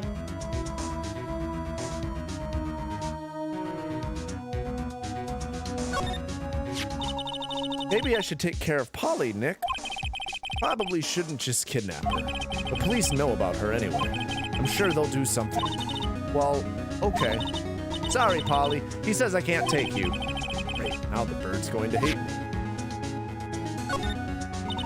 Doesn't look like he used his kitchen much. You're right. I guess the whole pasta restaurant thing was a lie. What, you thought he was telling the truth? Everything's cold. Looks like he didn't turn his heater on. Guess he hasn't been back here since the trial.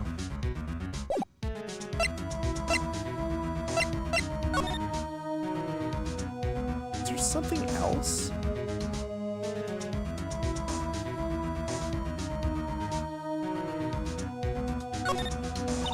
That reminds me, Nick. Polly here knows the number to the safe, right? Yeah, that's right. Polly, what's the number to the safe? 1228. What? Let's open it, Nick. Come on. I'm sure there isn't any money in there. Aww. But hey, he keeps it locked, right? So there must be something of value in there. I'm not so sure. Okay, Nick, let's see what's in there. I guess there might be a clue or two.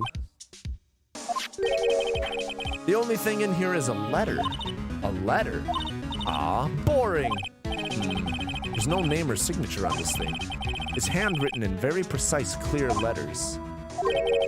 Get your revenge on Miles Edgeworth. Edgeworth! Nick!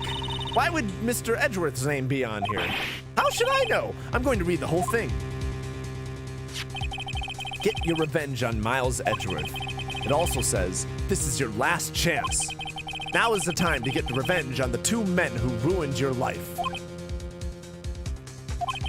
The rest of the letter goes on to describe the murder plot in detail. How to kill Robert Hammond and frame Edgeworth, hauling Edgeworth out to the lake, getting on the boat, firing twice. This is exactly what I figured out today in court. It's all here, in perfect detail. What do you think it means, Nick? I don't know, but it looks like these are instructions for that caretaker. When he killed Robert Hammond and called out Edgeworth, he was following instructions. But who could have written that letter? And what does it mean to get revenge on Miles Edgeworth? Look, I don't know, okay? But one thing's for certain. This letter is an amazing clue. Okay, well, we're clearly gonna take that letter to Grossberg. That's an interesting, motive?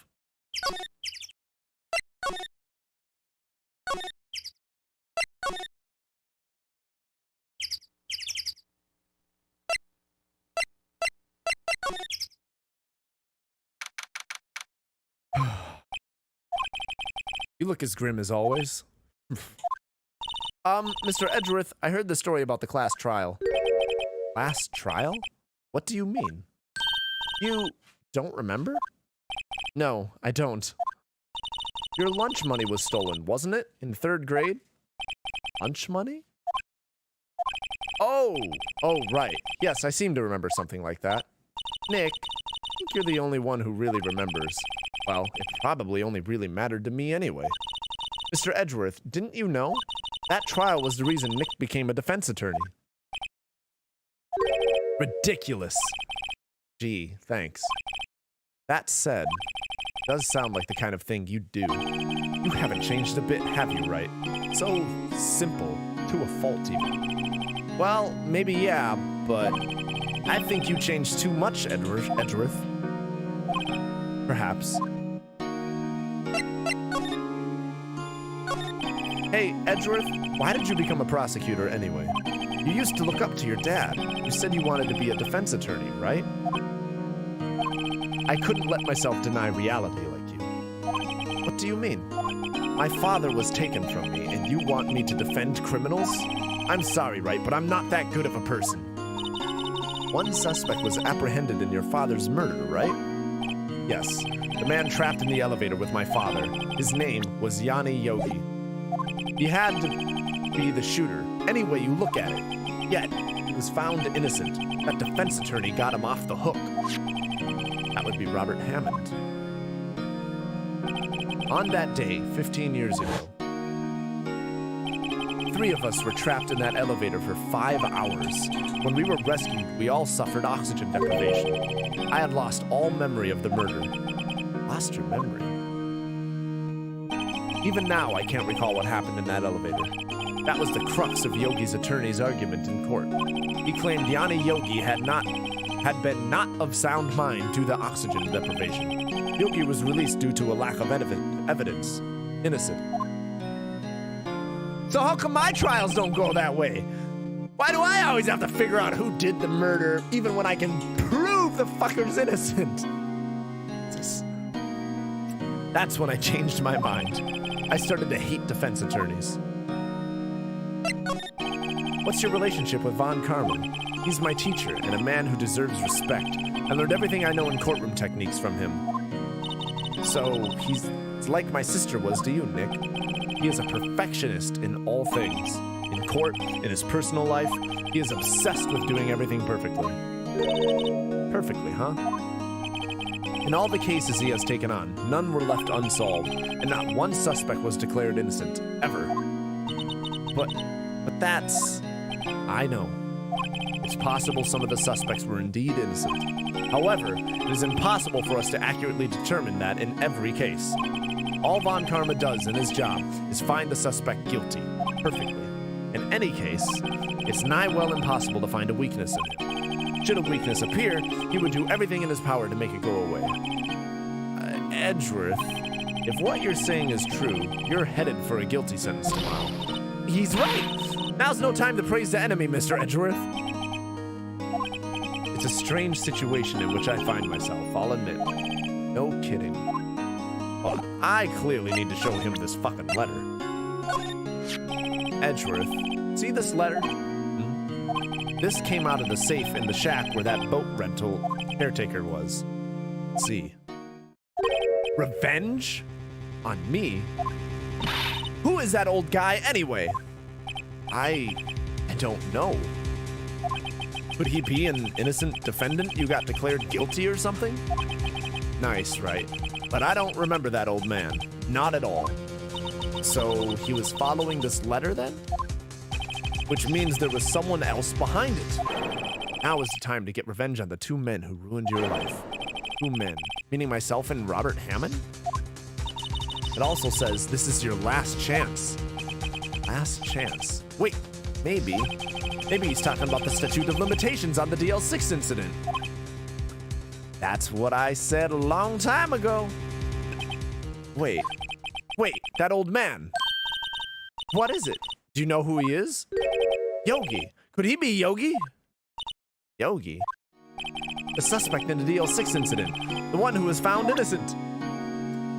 Yes. Yes, absolutely yes. Yanni Yogi was a court bailiff at the time. We just happened to be in the elevator together 15 years ago.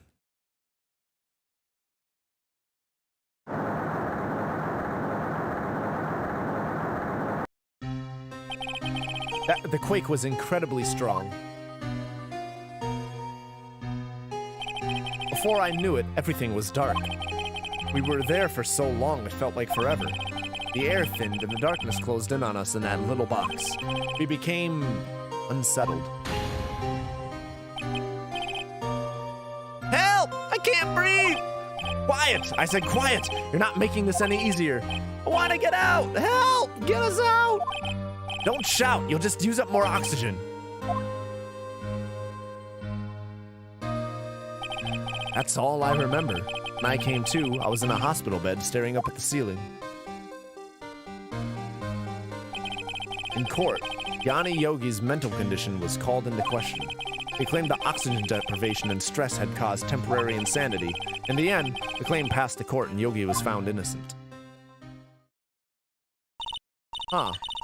But isn't that strange? This letter tells him to get revenge on Edgeworth. Why would he want to take revenge on you? Right. Yeah? There's something that's been troubling me these last few days. I didn't know whether or not I should tell you. You mean the nightmare? It's a nightmare I've had, a memory of a crime that I committed. A crime you committed? A memory of a murder. I think the time has come to tell all. For the last 15 years, I've had the same dream almost every night. I wake up in a fearful sweat every time. What kind of dream? It's a dream about my father's killing in the dark. Help! I can't breathe! Quiet! I said quiet! You're not making this any easier. Yes, we just read this. I can't breathe. You're using up my air. What? Stop breathing my air! I'll stop you! What? What are you? Stop breathing my air! No, Father! He's attacking Father! And then I see the pistol lying by my feet. I don't know if it was evidence from that day in court or the bailiffs. In a daze, I picked up the pistol. Get away! Get away from my father!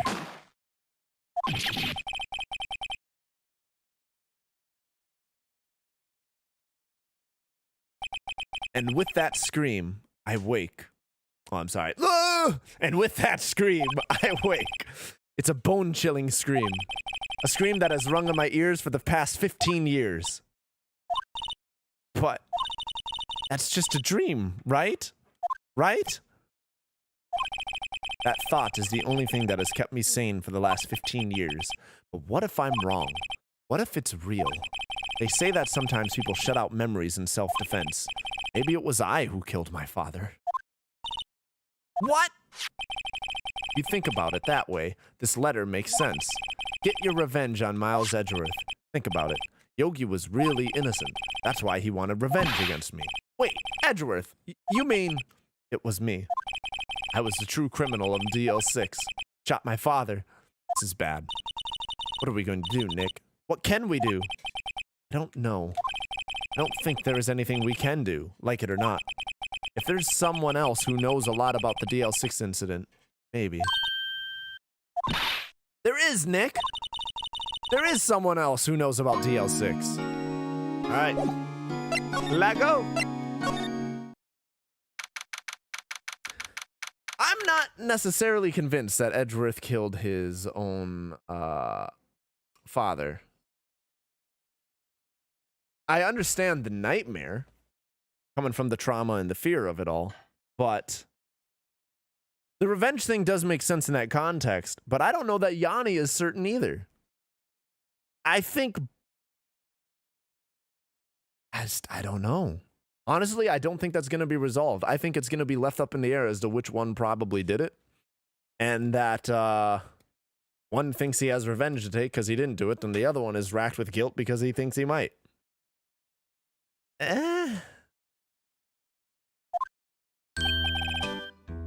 Mr. Grossberg!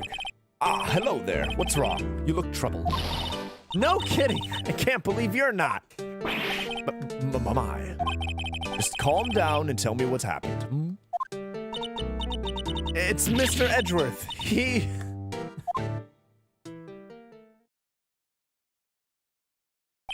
I see. So Edgeworth dreamt he shot his own father. It's only a dream.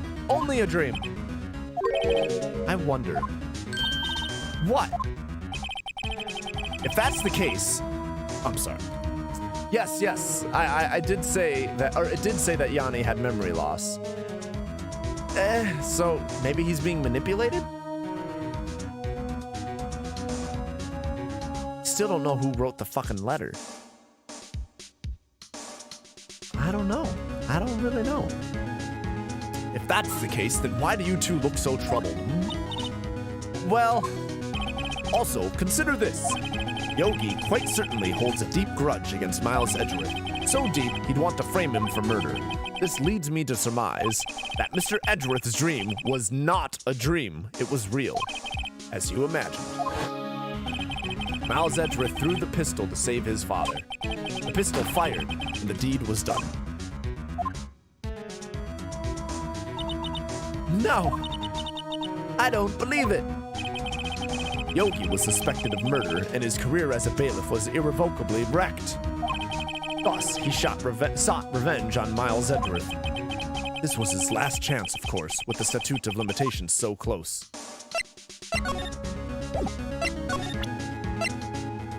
So, did we already show him the letter? I'm guessing we did, considering the revenge thing. What do you know about Edgeworth's father? He was a defense attorney without a peer. It sounds trite, but it's true. Well, he may have had one peer now that I think about it. Your mentor, Mia Fey. My sister? Gregory Edgeworth was very disapproving of Mr. Von Karma's techniques. That's no surprise.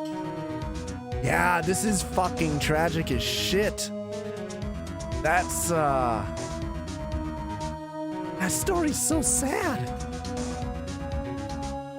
That's no surprise. Von Karma is an extreme man. Forged testimonies and evidence are nothing to him. The result, he has a perfect win record in court. To beat him, Gregory Edgeworth tried to call attention to his methods. And he lost. And died in despair, as it were. I see. When Gregory Edgeworth was killed, the police called on a spirit medium. That was your mother, Misty Fey.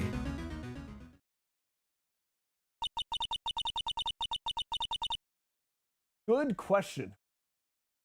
I am Gregory Edgeworth, and I have been killed. The one who shot me was the bailiff, Yanni Yogi. Yet Yogi was found innocent. That's when my mother left us. Everyone called her a fraud. That's right. Everyone thought she was, you see. Yet, now that I think about it, it seems the one who lied was Gregory Edgeworth's ghost. Gregory Edgeworth must have known who shot him. I don't believe it. So you're saying he falsified his testimony? That Edgeworth's dad lied to protect his son? It's only a possibility, mind you. But a possibility nonetheless. Fascinating! Well, this is all fucking tragic as all hell.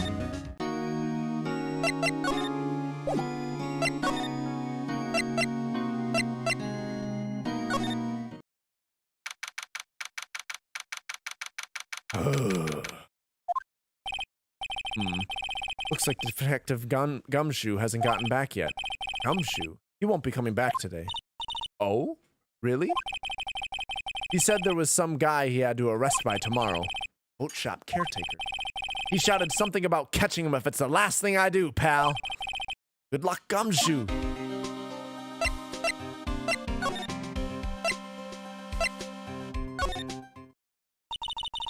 One day left, Nick.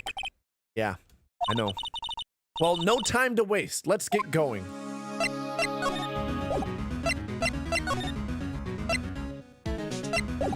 Going to where? What do you think we should do now, Maya? You would know best, Nick. Just do what you do. That should work. Oh, for fuck's sake. Well, any good ideas? This is all tied to the DL6 incident. We better find out as much as we can. Blah, blah, blah, blah, blah, blah, blah, blah, blah, blah. Okay. None of that. Let's go to the fucking lake again, I guess.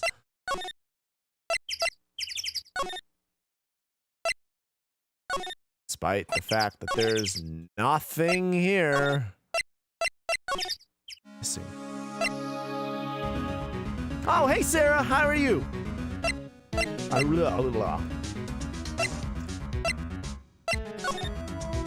Okay. Okay, so this is clearly not the route. So...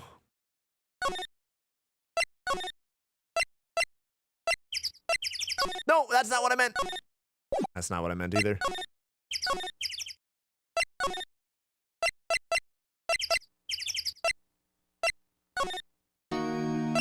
Okay, I'm assuming I should prevent something.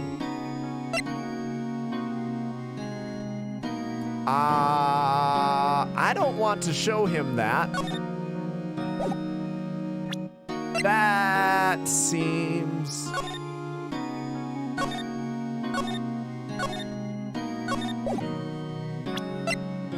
Oh yeah, I'm glad you guys are doing well. I don't want to show him a picture of his father.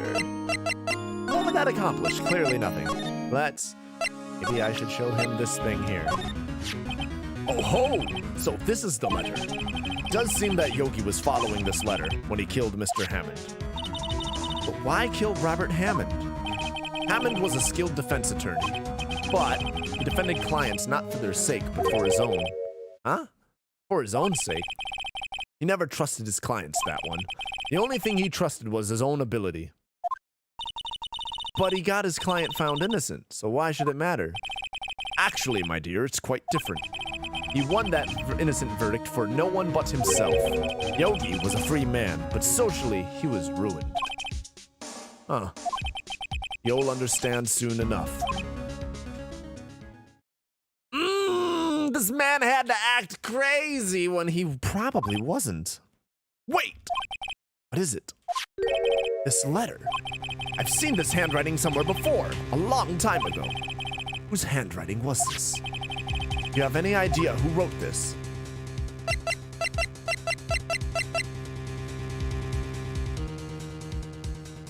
See, I was wondering if it was Karma's. That was a thought that I had in my mind, but I didn't say out loud because to me it just sounded crazy. It was just a fleeting thought, but... Maybe? How are things on my end? What are we playing today? I'm doing well. I'm doing well. I'm coming towards the end of my stream here, but it's going well. This is Phoenix Wright Ace Attorney. It's the original trilogy. It's basically an overly dramatic lawyer game that's got a lot of puns and just silly writing. I don't know. It's fun. It's a fun game. Could it be Manfred von Karma? Von Karma? Why would he have something to do with this? Well, I'm not sure. Von Karma. Von Karma. Wait! You're right, my boy! This is Von Karma's handwriting. I'm sure of it. I used to see it all the time on court reports. What? But that means... The one who told Mr. Yogi to kill was... Correct. Manfred von Karma himself. What does this mean, then? Why would Von Karma want to frame Edgeworth?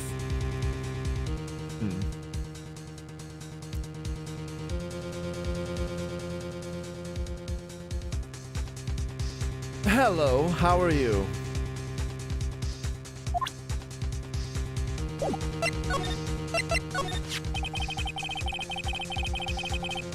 If it truly was Von Karma who wrote this letter, then he would know the truth. Yeah, that is an interesting name. I'm assuming that's Monitor.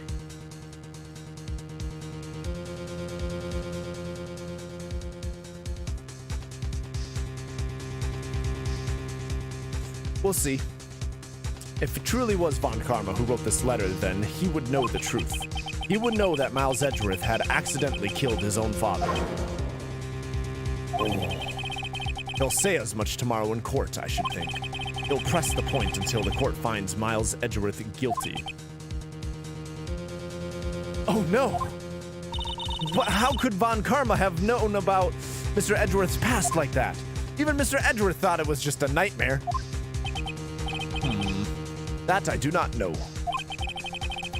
This game is Phoenix Wright Ace Attorney.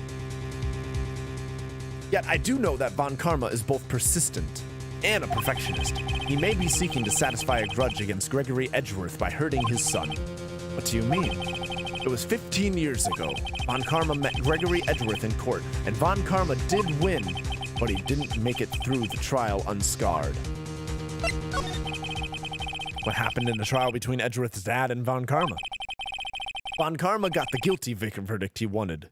He won the trial, but Gregory Edgeworth accused Von Karma of faulty evidence. And though he lost the trial, Mr. Edgeworth's accusation stood. Faulty evidence? It was the only penalty Von Karma has ever received in his career as a prosecutor. Gregory Edgeworth dealt a blow to his perfect trial record. Wow. It must have been quite a shock for Von Karma. He took a vacation for several months after that, you see. Vacation? Yes, an unusual event for the man. That was the first and last vacation he's taken in his many years of prosecuting. Really? He doesn't take vacations? Like, go to the sea or, to the mountains? Don't tell me he's never been to Europe. You have strange ideas about vacations, Maya. In any case, that was the only time he took a vacation from work. I believe the penalty upset him quite a lot. Odd. If he wanted to keep a perfect record so badly, why would he take such a long vacation? What do we do, Nick? Von Karma is going to bring up DL6. You can bet on it. What if Mr. Edgeworth pleads guilty to DL6? I won't let him. Yes, Mr. Wright. I'd hate to say this, but even accidental murder is murder, you know. I know that. I just believe in Edgeworth's innocence. I can't believe he'd kill someone. But Nick! Mr. Edgeworth admits it himself. His father must have lied to protect him from beyond the grave. I don't care. I know he's not guilty. Mr. Wright, you say so. I suppose I could go check again. The police files might hold something of interest. Mr. Grossberg, thank you. I can't promise anything. In fact, I think the chances of finding something are slim. Understand? The police materials. All right. It's such a wonky navigation system. What? Oh, from like way back the old PC game? I remember that. I don't, You're right. Yeah, you're right. It is. This is just like how Where in the World is Carmen Sandiego navigated. There's hardly anyone here. Everyone must be out looking for the old guy, Yogi. Ah, it's you. I don't think Gumshoe will be coming back today. He's staying out late looking for someone. Sounds like Detective Gumshoe is pounding the pavement for real. We were wondering if we could check out the records room again. Well, now, I can't just have anyone wandering around in there. But I guess Mr. Von Karma is in there now anyway. Oh, shit! You can go in there as long as he's there. Von Karma? Yes, he just arrived, actually. Von Karma's in the records room. Nick, let's hurry!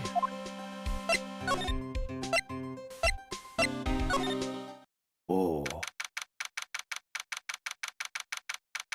Yup. Fucking tampering with the evidence. Dusty as always. We were only here just yesterday. I'm sure they haven't had time to clean.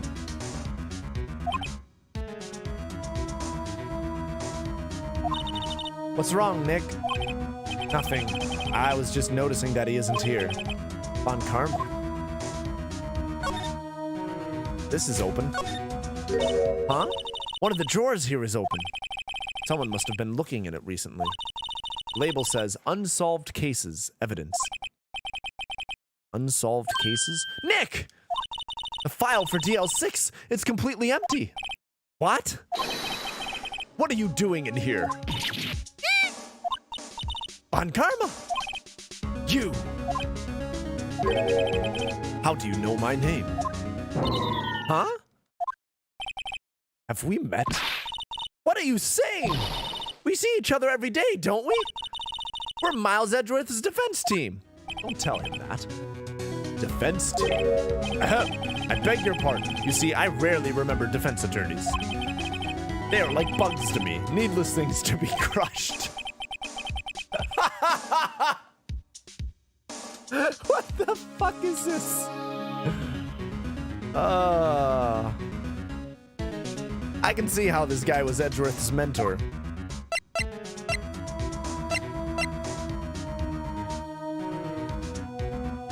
Jesus.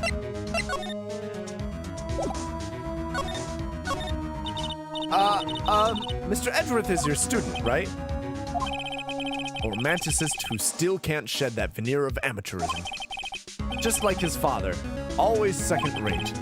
Mr. Von Karma, you had an axe to grind with Mr. Gregory Edgeworth, didn't you? Me? A grudge against a mere defense attorney? Why? Because he dealt a blow to your otherwise perfect trial record. So you did. But what I don't get is, why did you take his son under your wing afterwards? The son of your most bitter rival. That, my dear attorney, is none of your business. Yeah, this man has no chill, clearly. Tomorrow will be the last day of this trial. Oh, it has been a while since I had a defense attorney last this long. Still, you will lose in the end. Miles Edgeworth will admit his own guilt. His guilt of 15 years ago, you mean? You're quite the researcher.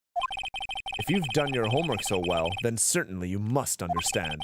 You know what Miles Edgeworth will tell the court tomorrow. We were right. So Von Karma is going to bring up the DL6 in court tomorrow. I don't want to show him his own handwriting.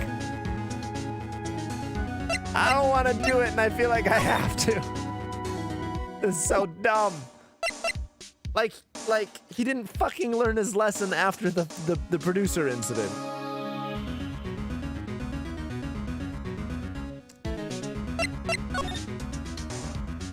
Am I able to search it? Storage drawer is half open. The label on the case reads blah blah blah. Looks like random junk.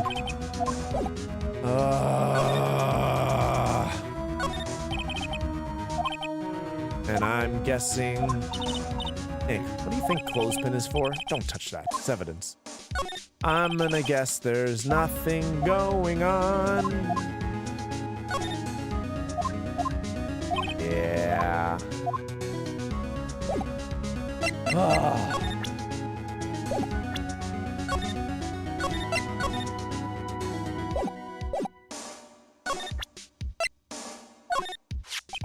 Mr. Von Karma, have a look at this.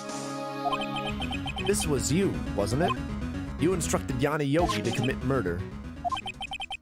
Yanni Yogi. How many years has it been since I've heard him called by that name? He's a fool. I told him to burn it after he read it. He just straight up admitted it. Which means he's gonna do something because he don't give a fuck. So you admit it! You wrote Mr. Yogi this letter. Yes, my dear defense attorney. Thank you for taking the trouble to bring it to me. You've saved me from a lot of needless hassle. What? Nick, what is that thing? A stun gun for self-defense. Usually. Indeed. 600,000 votes will course through your body like a dog touching an electric fence. 600,000. Oh, don't worry. People don't die from it usually. Now, give me the letter. No. No! Whoa, what are you? Nick, run! Ah! Maya! Out of my way. Wah! This is why you don't show. Just, it's so dumb. It's so dumb. Huh? Oh, yeah, you could make copies. Yeah, this is... Right, Phoenix did this crap again. And nobody hears it. That's a fair point. Screaming in the police stations. Ugh, he got us. The letter's gone, of course. And he took the DL6 evidence, all of it. Back to having no clues. Wait, Maya jumped first. Maya! Is she okay? Yeah. This is like, seriously, there's just the dumbest, like, I'm betting on the parrot. I'm betting the parrot is going to be the thing that closes this case. Maya!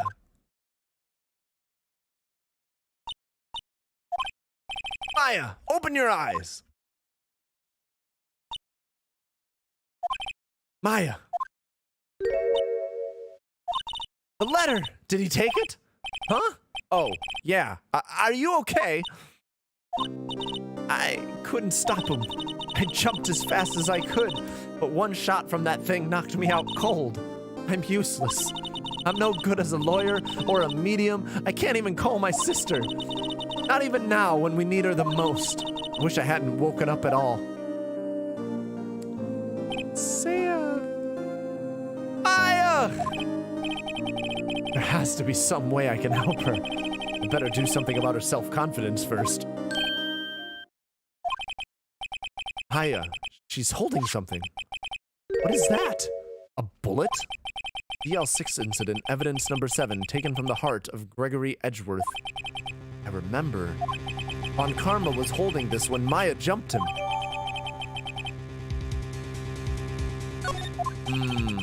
I'll prove it to you, Maya. You're most definitely not useless. I'll prove it to you in court tomorrow. To be continued. All right, well, that seems like a good spot to stop.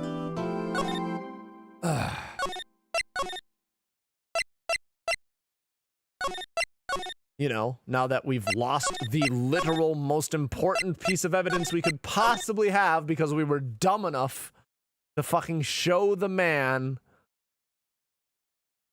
Just, Phoenix is an idiot. Just a fucking idiot. I can't. What a cliffhanger. Yeah, well, you know, we're gonna continue this either Sunday or Monday, one of those 2 days. Yeah. So actually, I'll probably hop on here Sunday. Actually, that seems likely to me. All right. Well, anyway, thank you guys for jumping in here. If any of you aren't following and you feel like you want to keep going on this, feel free to follow. I appreciate it. And yeah. Hold on. Let me where's that music at? Bam. There we go. All right. Thank you guys for being here. I appreciate it. Mandy, Marvin, Air Hortus.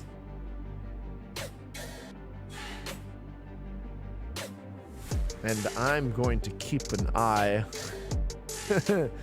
Anyway, you guys have a good rest of your night. Thank you guys for being here. I hope you enjoy your weekend, and I will see you guys at the end of the weekend.